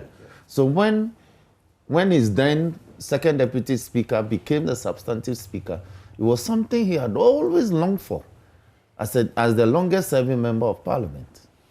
So when he assumed the role, it was natural for him to rather encourage members to come out with bills, as many as we can. You see, we cannot always expect the executive to do this. Sometimes it takes them forever. As we speak, the airline to give effect to the Right to Information Act is still, laboring. They're still struggling to bring it. You understand my point? So if we had power to do that, a member could simply bring this on board and get it done. So there are a lot of... So after all this talk, yes, if this thing does not show up in Parliament, it will be very disappointing. You know no, that? it will show up. It's our bill. It's not anybody's bill. And we are in Parliament.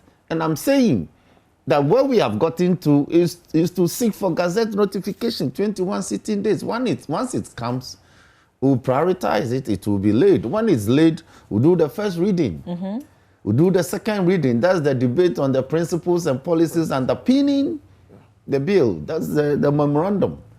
Then we'll go to consideration. So that's what we do, delete, amend, the technicalities of lawmaking. That's where you find it. If it becomes necessary, we'll do winnowing. Winnowing is that a small committee will go and look at it so that when it comes to the floor, it is taken through consideration stage quickly. And then we'll do the third reading, and then it is passed. If somebody is minded, there's an opportunity for a second reading, a second consideration, which is rare, but it happens. So, no, maybe it's as simple as that. Okay, I guess we will get talking after the 21 days. Yes, then we will see. By the 6th of August, it should be ready. Okay, but this is certainly one of priority for those of you promoting it. Exactly. Okay. It's our business. Okay. It's our business. All right. When I brought in the democracy bit, it was just the conversation. Somebody can have a different view from what you guys have. But a lot of people have those views. And it is okay to have those views. That is why we are discussing. Bring a memo, bring an input. Let's hear you. But don't stay outside there and say that we are homophobic. But if you have this perception about the group, yes, how would what they bring forward be welcomed? I mean, it's not a perception about it's a democracy. Let's hear your views. So, you've taken a position. It's not as if anything anybody says would change your mind anyway. The principle of law is that you must hear the other side. Let us hear them. Let them put their views on paper. They can be persuasive. We'll look at it. It's always good to put your view on paper. Bring it. Nobody is taking a stance. Look, a point or two can be taken from there. Look, Professor Tuguba taught me something about 16 years ago in law class, conflict of laws. Yeah. It's a very technical area of the law. This is where you find things like this. Something is regular in another country and it is a criminal, it's a prescribed in another. And then, so for instance, when two persons marry under a certain law, so civil union, two females or two males, then they move to Ghana. Will Ghanaian laws recognize such a marriage? Where there are disputes, what happens? So he said, when there's a law, and I hope Prof is listening, he says when there's a law, and people are crying that the law is obnoxious, it is draconian, leave the law and listen to the people. Because why? They are not criticizing the law. They are criticizing the sanction regime. Yeah. So it means they say that the law is good, but the punishment. You understand? So all that they are saying is that we want to imprison people.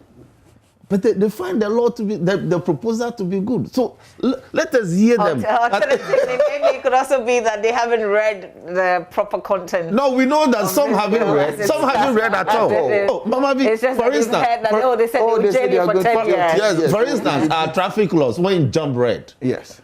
And the law is that you should be jailed forever. That would be draconian. That would be obnoxious, isn't it? So the traffic law is good. But it's the sanction regime, so can it be a fine? So if it's a fine that they want, they should come. Indeed, there are provisions for fines. All right, you. I mean, I like the how you ended this, which is good. Yeah.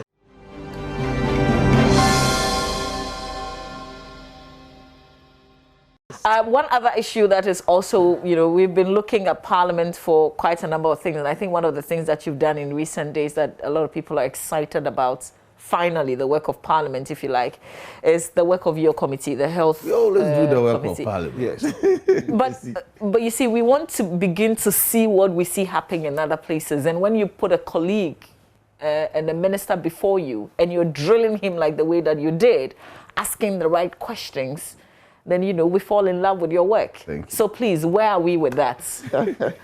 Mama V, you see, let me say that this is just one way that Parliament does its work.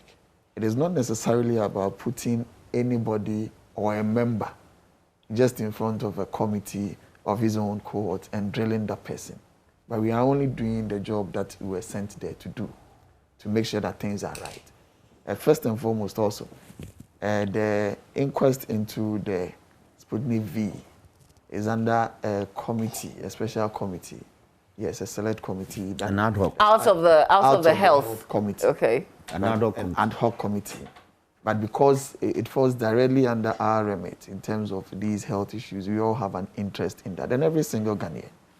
So yes, I mean, the committee has sat throughout the whole of last week and the previous week, trying to find the reasons, the causes, the why, and where we are now, to be able to understand what really prevailed at that time, for some decisions to be taken, and what decisions were taken, and what are the effects of these decisions on the country, and it's technically on the health of the Ghanaian, and also, most importantly, the finances of this country, because yes, that is one thing that we are there to protect.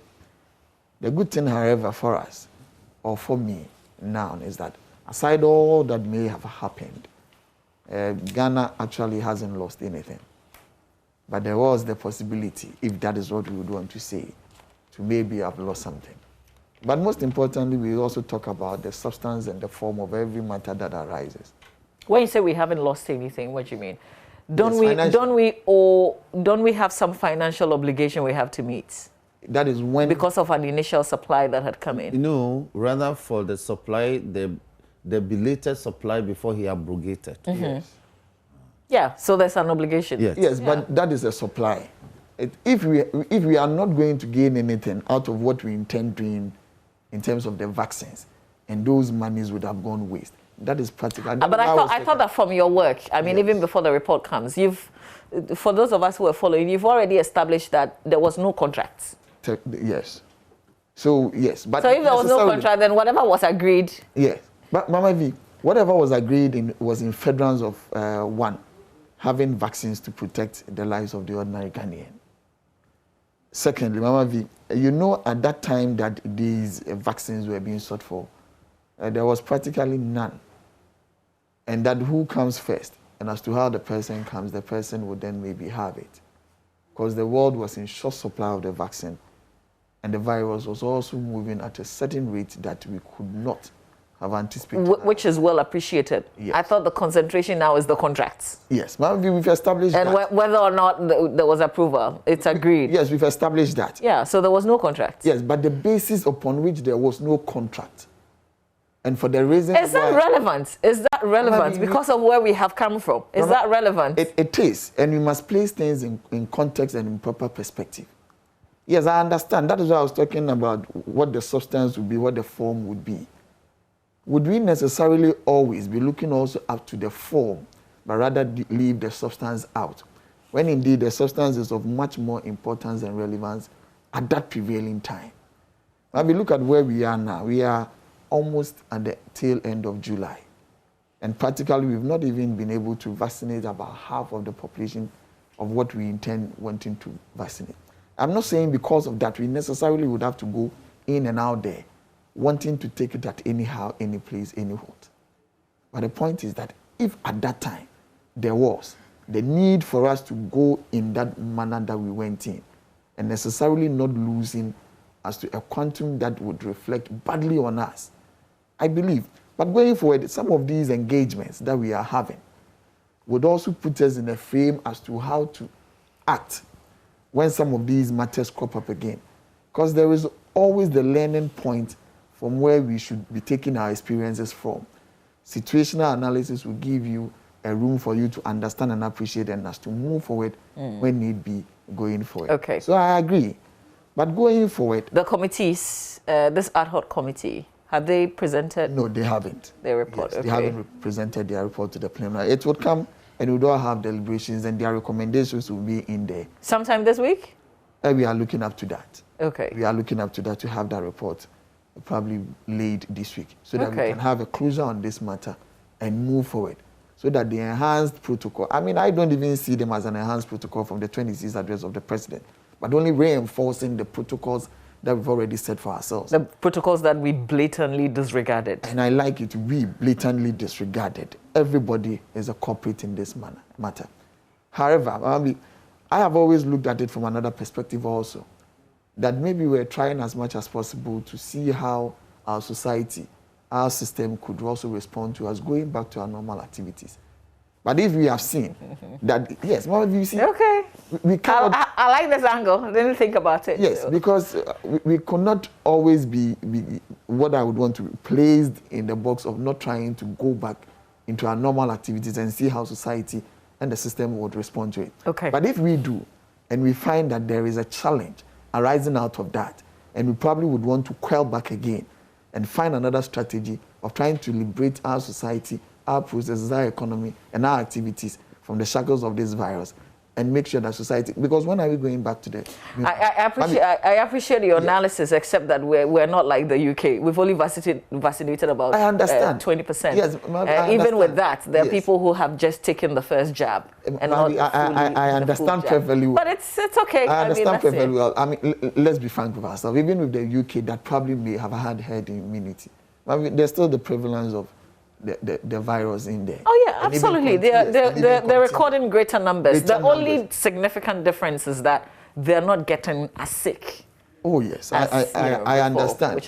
I mean, in the quest of us even not having the vaccine to immunize our population in the numbers, and if we probably would want to say we are waiting till maybe we've had everything, because there were things that were said that if we do, we'll probably be able to overcome the virus and its spread, even in terms of our diet, in terms of our nutrition, in terms of our normal daily activities and the rest, and we've done all of these things. We probably would have had the opportunity of immunizing ourselves naturally against the virus and be able to move into the space of doing our normal activities and getting back. Sure. But we may have hit a slack, we may have hit a block.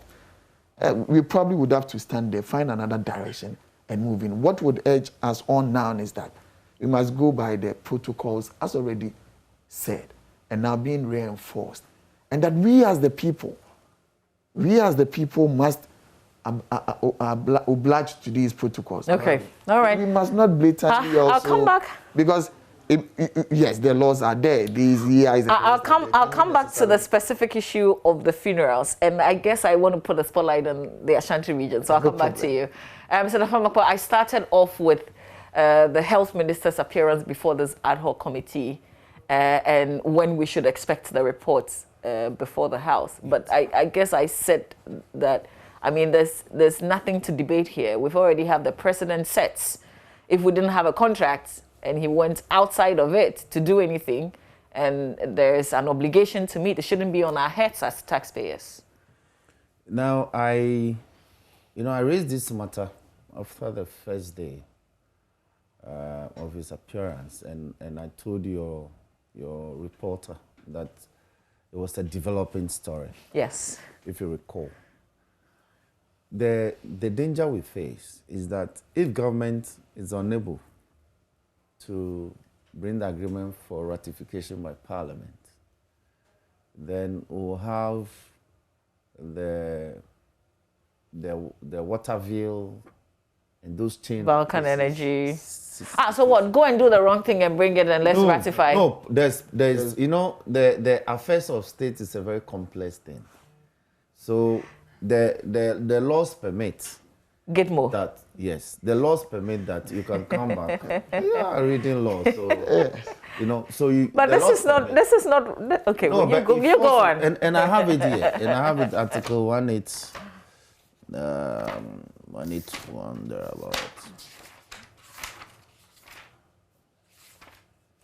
So this is the lawyer going through the Constitution. Yeah, see that it's bleeding in a lot of places. So the law permits that, given the exigencies of the situation, you can always come back to Parliament to have an act ratified. It's just like in contracts. Once there's ratification by the board, then it's regular. But you know my disappointment, if we've had this issue come up before, and we've set what the right thing to do. I will address that. Then why do you repeat it? No, I will address that. And indeed, in the procurement law, there are provisions that allow you to, without the exception, I think 42 or so is the exception, that you could not do certain things except with the approval of the board. But when you go to 90 or 92, it tells you that you could do it under certain conditions. So even if he proceeded under 90 or 90, section 90, I don't have it clearly, you could have always come back to the board to rectify. That too didn't happen. But they completely forgot that because of the entity they were dealing with, it was an Article 1815 matter, an international transaction, which therefore suggests clearly that you ought to have come to Parliament. Under this COVID matter, and we are still in COVID, they brought a lot of business for us to consider under extreme emergency situations. Some were brought from the villages. We dealt with the issues overnight. And then Parliament convened at night. We dealt with the matters. By daybreak, we were going back. So it was possible for this to have been done. Even when he didn't do it, we were hoping that we would have taken steps. And you know why we got here? It was because members kept asking questions. When they filed the question and he comes, it was his conduct. Look, between January, we wouldn't have gotten here. But his attitude to the members of the House, he will come and answer and will give an offhanded answer. So members so they said, well, then we'll have to do this. It was because of his attitude. The attitude was simply wrong. If his posture on the matter, like he was before the committee, if that were his posture before the House when he was answering questions, I think members would have ended the issue. But he won't give details. He won't give anything. Meanwhile, when these vaccines came, you met the vaccine at the airport with fanfare, with traditional drums. We gave live broadcasts. Yes. I think that day when the studios here, I think I was here with Japan Meza also. And the fan. So, yes, we were under emergency, but you had time to do some of these things. So you still had time to be able to have done the thing properly in law. But like Kwesi said, it was under emergency. He played on our emotions that people were dying. 78 people are dying. Oh, but I still insist. It's not like people were dropping dead hold on. every day. Hold on. But my rebuttal to that is that was not when COVID struck. COVID has struck as far back as January 2020. We got locked down by March 2020. 11th March. So, and we had lived with COVID, we had been managing. So you could not be raising, and for 2020 alone, the number of persons who had died from COVID was very high. So you can't say that because of this in February, you had to do this without recourse to the proper procedure. That is where his problem lies. Do you get a sense, just finally on this matter, that, ordinary Ghanaians, we've been very disappointed with the kind of truth that we were hit with, especially because, and this is not, I guess people are not even trying to get personal, but we're just looking at the caliber of the person who is the health minister, the kind of background where he comes from. And so if he explains to us exactly that because of the situation... you see, people, this is a man who had chaired the public accounts for long and scrutinized other public officers. So it's the attitude. It's the same attitude he demonstrated when members asked questions about the KIA testing. And because of that, other members have filed another motion that is yet to be taken for a similar process to be conducted. So you alone... I'm wondering, will the lessons be learned so that, going forward, he's more open and answers questions so that we don't get to this point? I think he looks more remorseful now, but I hope that it was not because of the inquiry. Because if the motion for an inquiry to be conducted into the award and the operations of the Frontiers Agreement is also eventually taken and established, and they begin their work. Look, it took about the 17th minister for us to appreciate the fact that an agreement has indeed been signed. Every single person who appeared before appointments committee said they didn't know. They had no idea. But the people were working. And particularly given the nature, the terms of the agreement, so much revenue, the state is getting only 10%. So is that to say we would see is it the transport minister appear before an ad hoc committee, just like we've seen with the health? That's the motion. Okay, that's well, what the motion says. We like it when you guys do this, so keep doing it, I guess. But yes, just your thoughts on this last one. I think the job of Parliament in trying to make these inquests necessarily, I'm not saying my brother has just placed value on the attitude of a person. That is why this would have gone. If we make that a point as to why we've got into where a public officer. Yes, I understand, but it should not be said that because of his attitude, that is why we've got into where we've got into.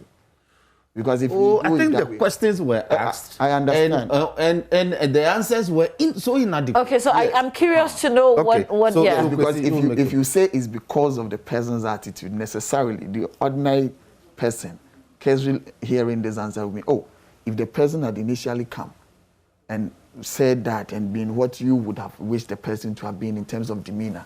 The answers. Yeah, no, sure. Please allow me. So not enough answers, basically. So we had to come to probably. this. Then if you say so, that there were not enough answers, that is why we've gone the full. I would then appreciate that. Because now we all need answers.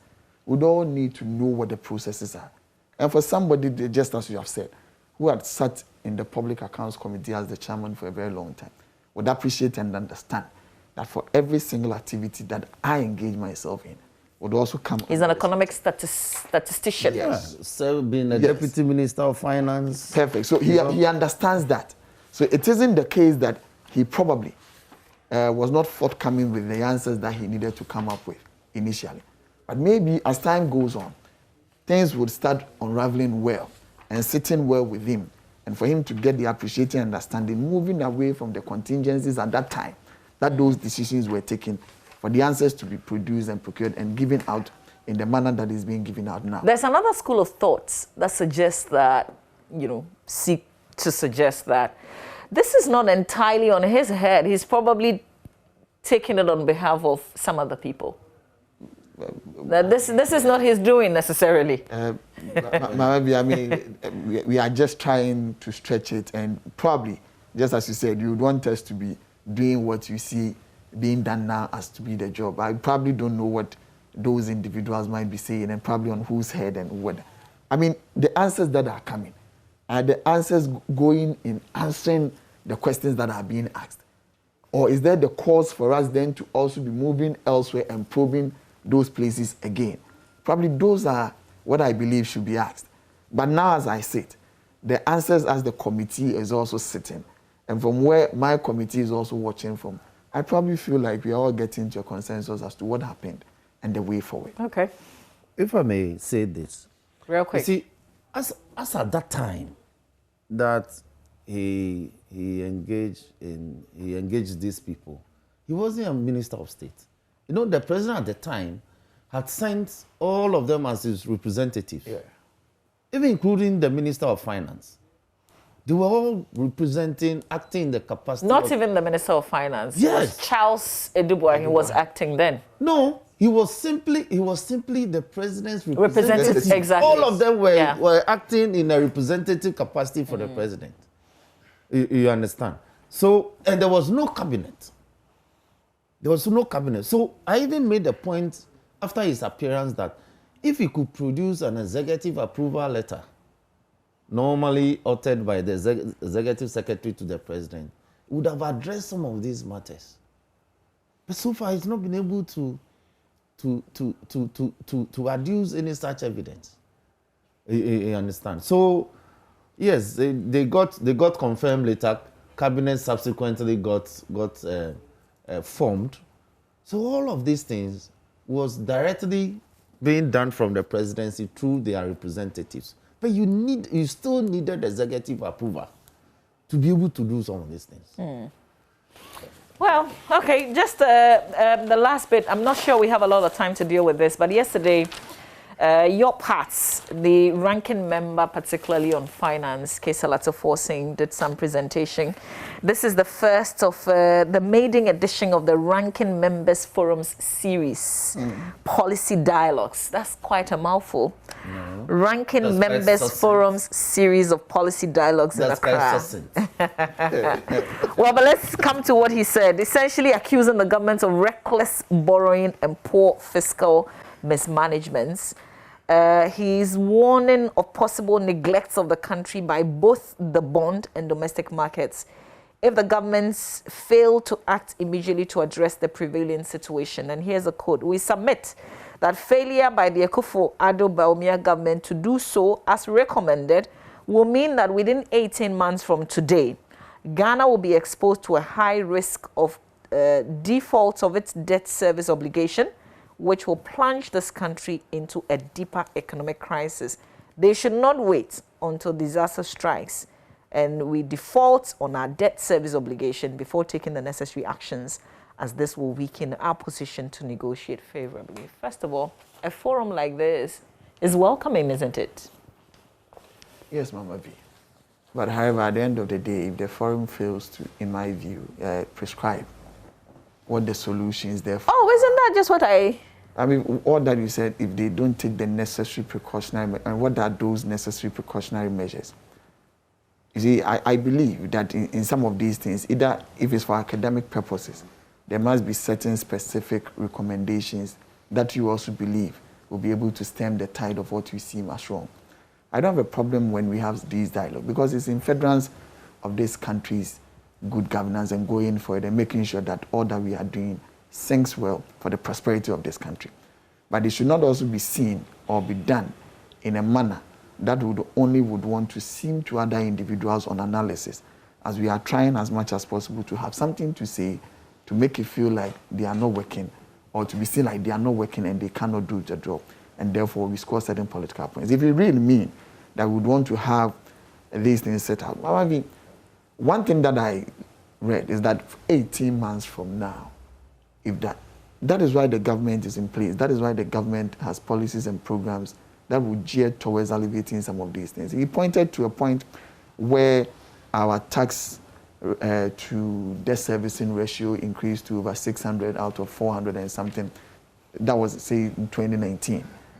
And probably, I mean, fair deal. The year 2020, he has always also in his argument and his presentation said, we probably should not be using that year and its incidence of COVID as a means of trying to explain some of these matters.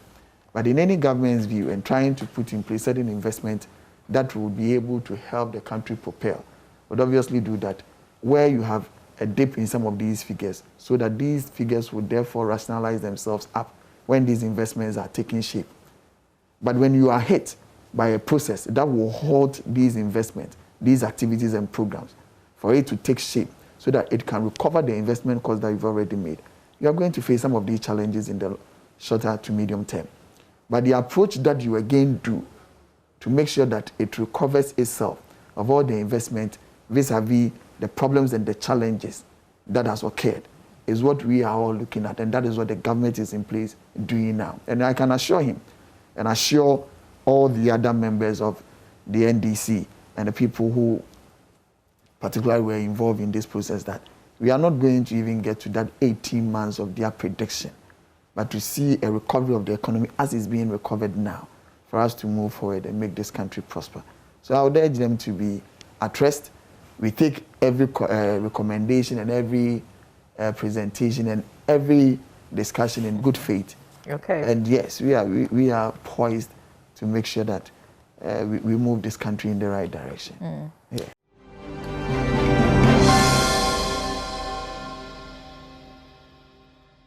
Okay, just to box that up, and I'm not just saying the dark things, but I just wanted to also add the fact that, and this is on page 39, the Daily Graphic newspaper, that revenue growth still sluggish, economic recovery, new taxes fail to impress after first 5 months. So it looks like the measures that were put in place hasn't helped. If you compare this period, same time to last year, we haven't made improvements necessarily in terms of revenue collection. Perhaps because there's a lot of lull in manufacturing. Is it lie or no? I said lull. I said lull. L-U-L-L. Okay, I was just going to say the impacts of the pandemic. No. Okay. I'm saying there's a lot of lull, and what I mean is that there's a downturn, and we are not experiencing growth in manufacturing. And once that's happening, then of course your revenue, it will impact your revenue adversely. All right? Now, one other drain on the economy, which we've all come to appreciate, and so there are steps by government to even introduce legislation, is tax waivers. Ask my brother, Kwesi. Yeah, but you guys approve it. No, but it's, look, we are dashing, and a lot of these people are foreign entities. And what we have discovered as a friend to the trade committee is that there are some companies, they come, they register under the Ghana free zones. When it is getting to the end of their time to start paying tax, then they do all sorts of things. Sometimes they wind up and re-engineer themselves. Meanwhile, we would have granted tax holidays to them. And the waivers, we are granting a lot of waivers. Nobody's holding a gun to your head, too. But as a government, so government itself, and I am happy that the initiative is coming from the executive itself, that no, we've gotten to a stage where we have to introduce legislation so that there are clear conditions, there are checklists. We have to tick every box before you are granted a tax waiver. Now, the other part is that, look, Mama V, aside all the talk, this government has gone in for the equivalent of $40 billion. $40 billion in 4 or 5 years. And the impact of $40 billion on this economy ought to have been phenomenal. But we can't see it. And that's the reality. Now, our debt level is 334 billion from 122 billion in December 2016. So they have added, I even think that Atu got it wrong. They have added in excess of 200 billion. Because IMF is quoting 334 billion. Atu is being conservative. He says 308 billion. But on the other side, the president, and this is the front page story, president says that the Fitch rating agency has projected Ghana to be the fastest growing economy in sub-Saharan Africa.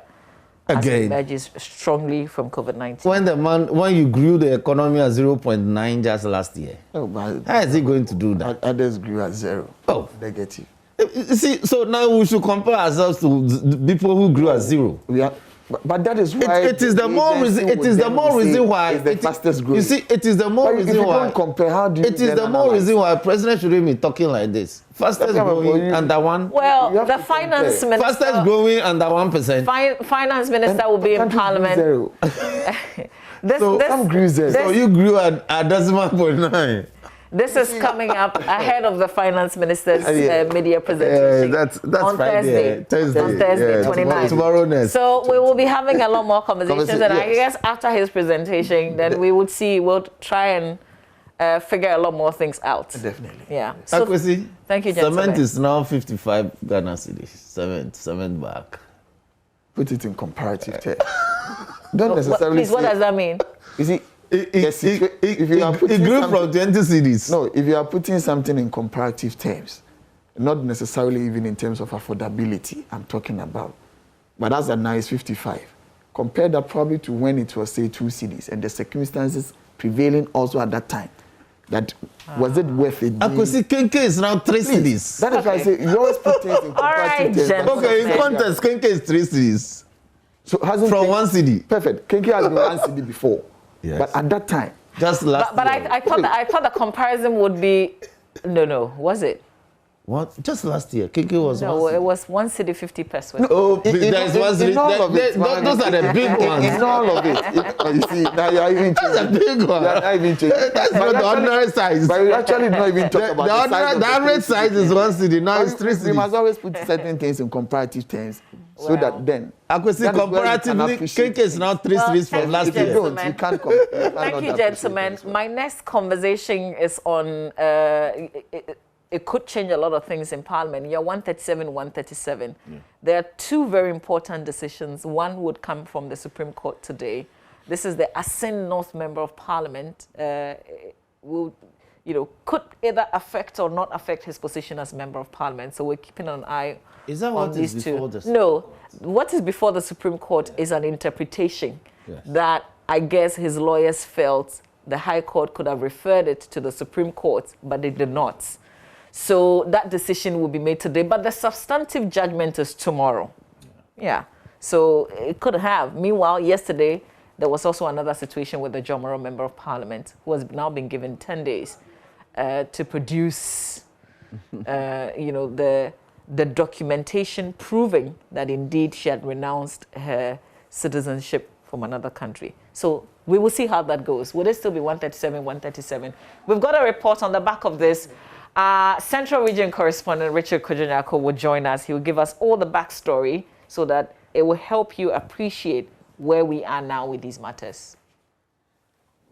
So in the case of the Asin North MP, his appeal was for a stay of proceedings after the trial judge, Justice Kwesi Boakye, dismissed earlier appeal for stay of proceedings. Unfortunately for him, the appeals court he turned to also dismissed the application. Counsel for the petitioner raised a preliminary objection to the motion for stay of proceedings on the grounds that the Court of Appeal lacked jurisdiction to grant motions for stay of proceedings since CI 132 has revoked Rules 27A and 28 of CI 19, which were the rules upon which the Court of Appeal could grant an application for stay of proceedings. Counsel for the Asin North MP, Justine Teriwaja, argued the Court of Appeal's power to stay proceedings doesn't mean that it can no longer grant application for stay of proceedings. He further submitted that it only means that the court's power to grant application for stay of proceedings is now based only on the inherent jurisdiction of the Court of Appeal. The panel of 3 judges unanimously dismissed the application of the applicant for stay of proceedings. The judges then advised the Asin North MP to test the law at the Supreme Court in respect of his contention that despite the revocation of the rules, the Court of Appeal still has inherent jurisdiction to grant motions for stay of proceedings. The MP for Jomoro, on the other hand, had also filed an application to stay execution of the High Court's order on her to produce document evidence on the renunciation of her alleged Ivorian citizenship. Lawyer for the Jomoro MP, Godwin Eduji Tamaklo, says his client, the MP for Jomoro, has never pleaded any such document, so the High Court erred in ordering the MP to produce a document which the MP never pleaded. The Court of Appeal subsequently dismissed the appeal, directing the applicant to apply to the Electoral Commission of Ghana for a copy of the statutory declaration she attached to her document when she filed her nomination to contest the election. Representative of the applicant in the Asin North MP's case, Richard Tichimensa, says his opponents are only seeking to drag the process. We know from day one that we put a solid case before the courts, and they are going to determine the case on its merits. But from day one, the MP for Asin North and his lawyers have been employing delay tactics. So even when they know that the application is not granted in law, they will still embark on it just to delay the case. But as I've said some time ago, and it's been said over the years, the wheels of justice grind slowly, but it shall definitely get to its destination. So tomorrow too, we are going to the Supreme Court. They filed an application there for certiorari and interpretation, and that one to appear before the Supreme Court tomorrow. The Supreme Court is scheduled to give its ruling on Tuesday in an application filed by the Asin North MP. The MP invoked the supervisory jurisdiction of the Supreme Court on the interpretation of Article 94(2)A and to quash the orders of the trial court judge because, according to the MP, the judge did not allow oral submissions in the case before him. Meanwhile, the High Court in Cape Coast has slated Wednesday, 28 July, for the judgment in the Asin North MP's case. For JoyNews, Richard Kojonyako, Cape Coast. And Richard Kojenyako joins me because that Tuesday he was referring to in his report is today. That big decision by the Supreme Court. Richard Kojenyako, a very good morning to you, if you can hear me. Good morning, Mama V. I hope you're well. I'm doing well. Okay, great. So, first of all, let's do a recount of where we've come from. A lot of people will remember events of 7th of January because we're told court officials wanted to serve some documents on the MP. But let's go back even to the primary days because issues were raised even there and bring us to where we are today. Okay, so Mama V, the incumbent MP then was the MPP Member of Parliament for the area, Abnadua Mensah. And so when the context was up, the NDC felt that George Achikwesin, in fact, he won the parliamentary primaries. But even there were issues with the same dual citizenship. And so we're told that the party national executive, the regional executive met over it and then queried him over all of these things. But we didn't know how it ended. And so when he filed between the 4th to the 9th of October, the Electoral Commission opened nomination for the parliamentary aspirant to file their nomination. The now Asinod MP filed to contest the 2020 parliamentary election. So a few days to the elections, there were a series of press conferences and a petition to the Electoral Commission about the dual citizenship of the Asinod MP, George Achikwesin. They wanted Mr. Kwesin to be disqualified, but the EC did not grant their wishes. And so he went ahead to campaign and subsequently won the December poll, beating the incumbent Abnadua Mensah.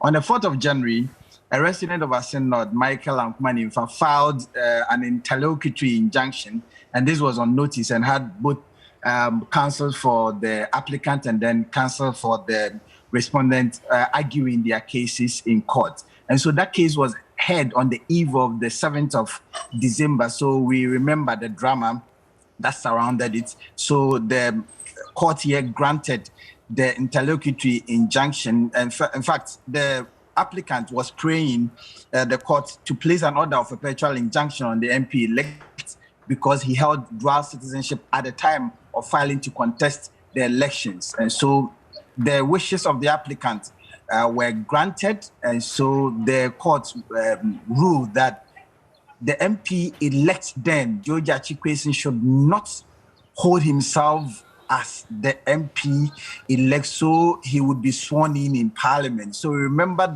all the drama and the brouhaha surrounding it in Parliament because there were all of them were battling for numbers to attain the majority in Parliament. And so they went ahead, and then subsequently, Mr. George Achikwesin was sworn in.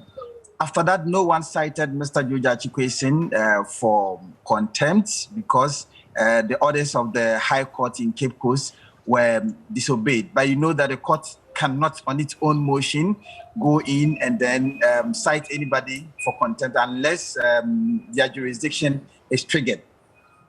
Then the substantive case was called. Issues of capacity were raised against the applicant, Michael Ankumaninfa, but it was dealt with. The judge ruled that Mr. Ninfa has the requisite capacity to bring that action in court.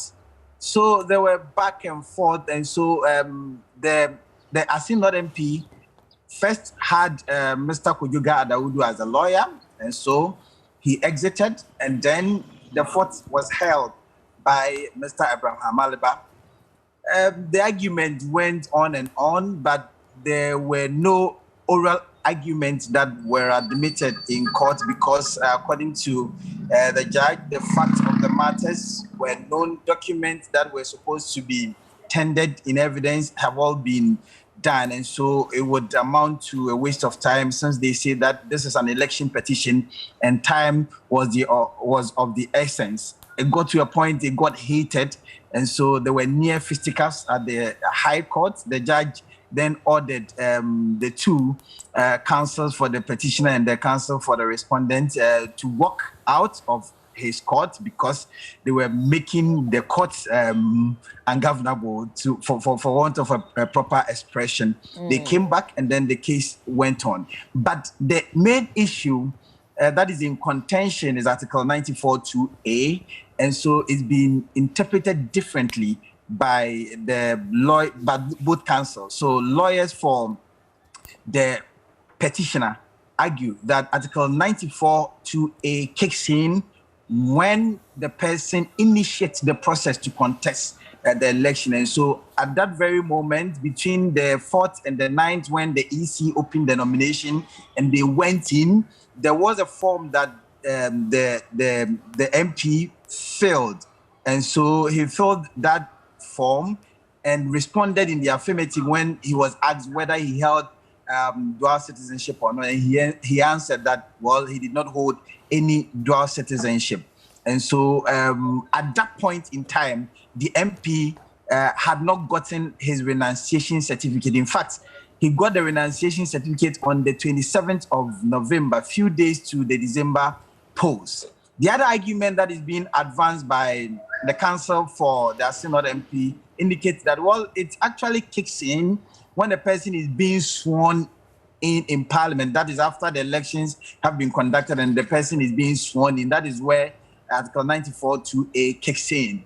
And so they felt that it was too ambiguous and then it needed some interpretation from the Supreme Court. And that is why they urged then the High Court judge to stay so that they could go to the Supreme Court for interpretation. But the judge indicated that that matter is as simple as anything and it requires no interpretation from the Supreme Court, and so went ahead to do that, citing, in fact, the counsel for the applicant cited a lot of cases, and at the end of the day, the judge took the decision that they are not going to send the matter to the Supreme Court. And then during the pendency of this application, there were issues of bias. That was on the 12th of April, issues of bias that were raised against the judge, according to Mr. Ibrahim Amalbam, the lawyer for the Synod MP. Then he said that the judge had prejudged the matter, or there were some prejudicial comments made by the judge, and so if they allowed him to still continue to handle the case, the justice will not be served. So that also came up. And then Mr. Abraham Amalba was asked to produce records or support his claim or allegations with evidence, and we are told that he couldn't submit or support his evidence, his claim with any evidence. And so that plea or that appeal to the judge to recuse himself was dismissed. That did not end there. He also petitioned the Chief Justice on the same matter, on the issue of bias. The Chief Justice went through and said that, well, since he's unable to show any evidence indicating that the judge, in fact, prejudged the matter by making some comments, then he said that he even went ahead to give them some legal advice, some routes to take. They could take the matter further to the appeals court. The appeals court will handle it. And so it went back and forth. And Mr. Amaliba indicated that, well, he could not be a party to such an enterprise where the judge sitting on the case had already prejudged the matter. And so he asked that he would not be the lawyer for the Synod MP again. And so the legal processes ought to be triggered so he stays away from the case. That took almost 2 months because getting even the MP to be served to notify him that indeed the lawyer that he hired says that he can no longer hold the fort for him was an arduous task. The EMX, the bailiff, and we were told that they went there twice, and the indication was that Parliament was in session, and so the member of Parliament cannot be served. So Mr. Abraham Amalba came to court, and then the argument was that, okay, well, since you relate directly with him and then you give him correspondence every day when you come to court, then we are tasking you to do that. But Mr. Amalba came back and said, well, it's been very difficult getting that. And so the necessary legal processes were triggered, and then a new lawyer was found, and then he came to stand in. In fact, they were also told that they should also submit their or make available their written submissions. And up to date, the lawyers for the Asynod MP have not submitted the written submissions. The others, the Electoral Commission, and then the applicant, they have all done so. And so the date was fixed for judgment. And so when the date was fixed for the judgment, there was an indication that another application had been filed to the Supreme Court where they were seeking several things. Two of them prominent that they were seeking interpretation of Article 94 2A, where they expected the judge to have referred the matter to the Supreme Court. And secondly, they are also invoking the supervisory jurisdiction of the Supreme Court in that the trial judge did not allow them oral submissions. And so they want the Supreme Court to quash the decision that has been made by the trial court so that they would allow them to advance some legal argument. And so here we are today. Is the day where the Supreme Court set 27th of July for its decision on the application that has been filed by the Asynod MP. And then tomorrow, being Wednesday, the court had to adjourn because the judge said that he's only adjourning because of the respect the High Court has for the Supreme Court, and so they would allow the Supreme Court to go ahead with the decision. And then on Wednesday, they come back to court, depending on what the Supreme Court will say. Okay, so that's a lot that you've unpacked for us. Thanks, Kojo. But let's also talk about the Jomoro situation, because there was a development yesterday from the Court of Appeal. Well, so with respect to the Jomoro situation, there was a ruling of the High Court in the Western region ordering the Jomoro MP to submit documents of his renunciation to the applicant and then the other parties involved. And then he said that the judge ruled in error, and so he came back to the appeals court. But when she came, the appeal was dismissed on the grounds that he should go to the Electoral Commission to secure documents about his renunciation or the declaration form. So the necessary parties would be given these documents. And the appeals court judges actually awarded no cost and said that could be done. And so they should liaise with the Electoral Commission to furnish those documents. But lawyer for the Jomoro MP, Eduji Tamakulu, says that since the documents were not pled or they were not in the pleadings of the Jomoro MP, they do not find reason why they should be ordered to produce such documents. And so that case was also subsequently dismissed. And so they go back for the substantive matter to be continued. Okay. All right. When is that? When is the date for that continuation? In fact, I've lost track of that particular date in the Jomoro case. All right. We'll keep our viewers updated, though. Richard Kojonyako, thanks a lot. That's our Central Regional Correspondent, bringing us up to speed with the matter involving the Asin North Member of Parliament and the Jomoro Member of Parliament. These decisions are crucial because, as you know, MPP in Parliament is 137, same with the NDC. The only difference that gives the MPP an upper hand is an independent candidate who is on their side. So these decisions will be crucial. We'll keep an eye on the Supreme Court today and certainly give you the very latest. As and when they make a decision on the matter that's been referred to them, we will bring that to you. We've got show business news, the last thing we do before we wrap up the show, so stay with us.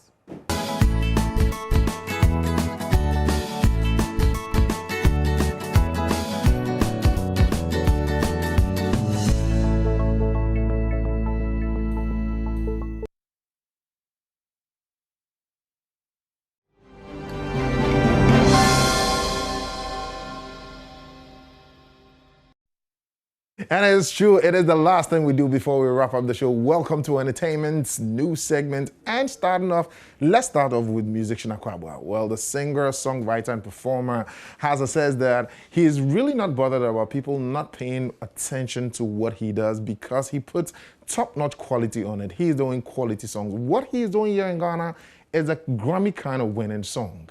Well, he was speaking to my colleague Becky at the just ended launch of the 5th edition of the Ghana Music Awards UK. I think it's about time that we see what it is when it comes to music in Ghana. Truth is, it took me some time to really accept what I'm saying, but then now I fully accept it because I feel the kind of things that I do, the kind of music that I churn or put out there are songs that can go global, that can stand the test of time, that can hit the Grammy Awards, hit anywhere, and then would lift Ghana up. So if some are rather having the attention and not the good thing that we are doing, I have to talk about it. I have to let people know that, no, you guys are here, but then I am the lighthouse. You get my point? That's where, you know where lighthouse is? It's always by the sea, deeply rooted on the ground. No matter the waves and stuff, it's still there. And that is me, highlight for you. That is what we can boldly say is ours. And that's what we can take out there. So, yeah, that's all what Lighthouse is all about, yeah. That was Akwabwa. He is the lighthouse here in the music industry in Ghana. Well, let's also cross over to gospel and do something gospel. Well, urban gospel musician John Winner has been bigging up Dinah Hamilton for winning the Artist of the Year at this year's VGMA. Well, he says that gospel musicians are really embracing the new technology because of what COVID brought. I think it's a good one. I think we've accepted the progressive changes and the migration from that time in like the times of no COVID season into this very time, and it's more digital. So yes, of course, I'll first and foremost want to congratulate Dinah Hamilton for that win. It's a big and huge one for the gospel industry, and for me, for the urban fraternity, it's like up there. People will see the reason that we give equal value for money. People will have the reason to know that we have that mileage, we are building that leverage and that following, you know. And we want to use that platform to do a big campaign for the corporate bodies to get on board with the gospel, the gospel. Well, that was John Winner. Still, let's stay on the red carpet of the 5th edition of the launch of the Ghana Music Awards UK. And Miss Bell was on the red carpet. She was on the red carpet wearing winter boots and a bomber jacket. So I was very inquisitive. I wanted to find out if that is what she wanted to wear. But she said she ate and her tummy was pulping out, so she wanted something that was going to cover her. It looks like Miss Bell figure is a big deal to her. Is this you? This is not, it's me, Kakra. It's a little me. So tonight you are not really living you? No. What happened? Because I ate a lot and then my stomach was going to show. Please focus on the tummy. Let's see. My stomach was going to show in the dress I wanted to wear. So this can cover everything. So when I put my hands here, nobody will know that my tummy. Yeah, and I'm comfortable too. So. But what does you're trying? What I'm getting from you is your figure means a lot to you. Yeah, you don't want anybody posting a picture of it. Definitely, they will post a picture of me and insult me after tonight. They will say I'm wearing winter boots. Definitely, they will say that. But I want to be comfortable. So I didn't want to add more to it. Then they will say, I should need earphones. Such a winter boots. So please do not take a picture or post a picture of her insulting her that she's wearing winter boots. She just wants to be very, very comfortable. So actress Beverly Afaglo is saying that if there should be a lot of platforms for the movie industry, just as the music here has, she's sure that the movie industry will go a very long way, just as our music industry is also doing. I wish. Yes, I wish we could go that far. I mean, having awards out there, having festivals out there, not like our movies cannot travel, but I mean celebrated by ourselves out of Ghana. I hope and wish that we'll be able to get there because they love our movies, and both local and what we do, the English, they love it outside. So I think it's about time they start celebrating us this way, like award schemes like this. Yeah. Is it we not accepting and loving our own? Is that what is? That's a part of it. That's a part of it. How we shut people off when they go on break or they go on hibernation for their own reasons, then we shut them off like this person is no more, these are the newest sensation and all that. But we need to celebrate our own good enough so that they stay with us for long, not when they're dead. So let's celebrate the people while they are alive and also make sure that we get a lot of other platforms for the movie industry here in Ghana so that it could also resonate and be loud like the music industry. Mama? Well, thanks. You said celebrate, right? So let me celebrate Jerome Simpson. It's his birthday today. Jerome Simpson is from, you know where it's coming from. It's from Oba and Jessica, and it's to you as you celebrate your birthday. Why? Yeah, what? Happy birthday. Jerome is already there. Don't even think about it. Oh, he's already there? Jerome, enjoy your birthday today. We wish you the very best. Have fun in our name, and don't do what we wouldn't do. I don't even know what that is. But I also don't have an idea. Ah, okay. But we won't do a lot and of let's things, leave it there. But Uncle Ivy, your head is not shining today. Kayla, how are you? Well, there's plenty of entertainment news. Just log on to myjawline.com. We'll be giving you updates in the course of our bulletins today. For now, though, we thank you for being a part of the AM show. We'll see you tomorrow. Bye.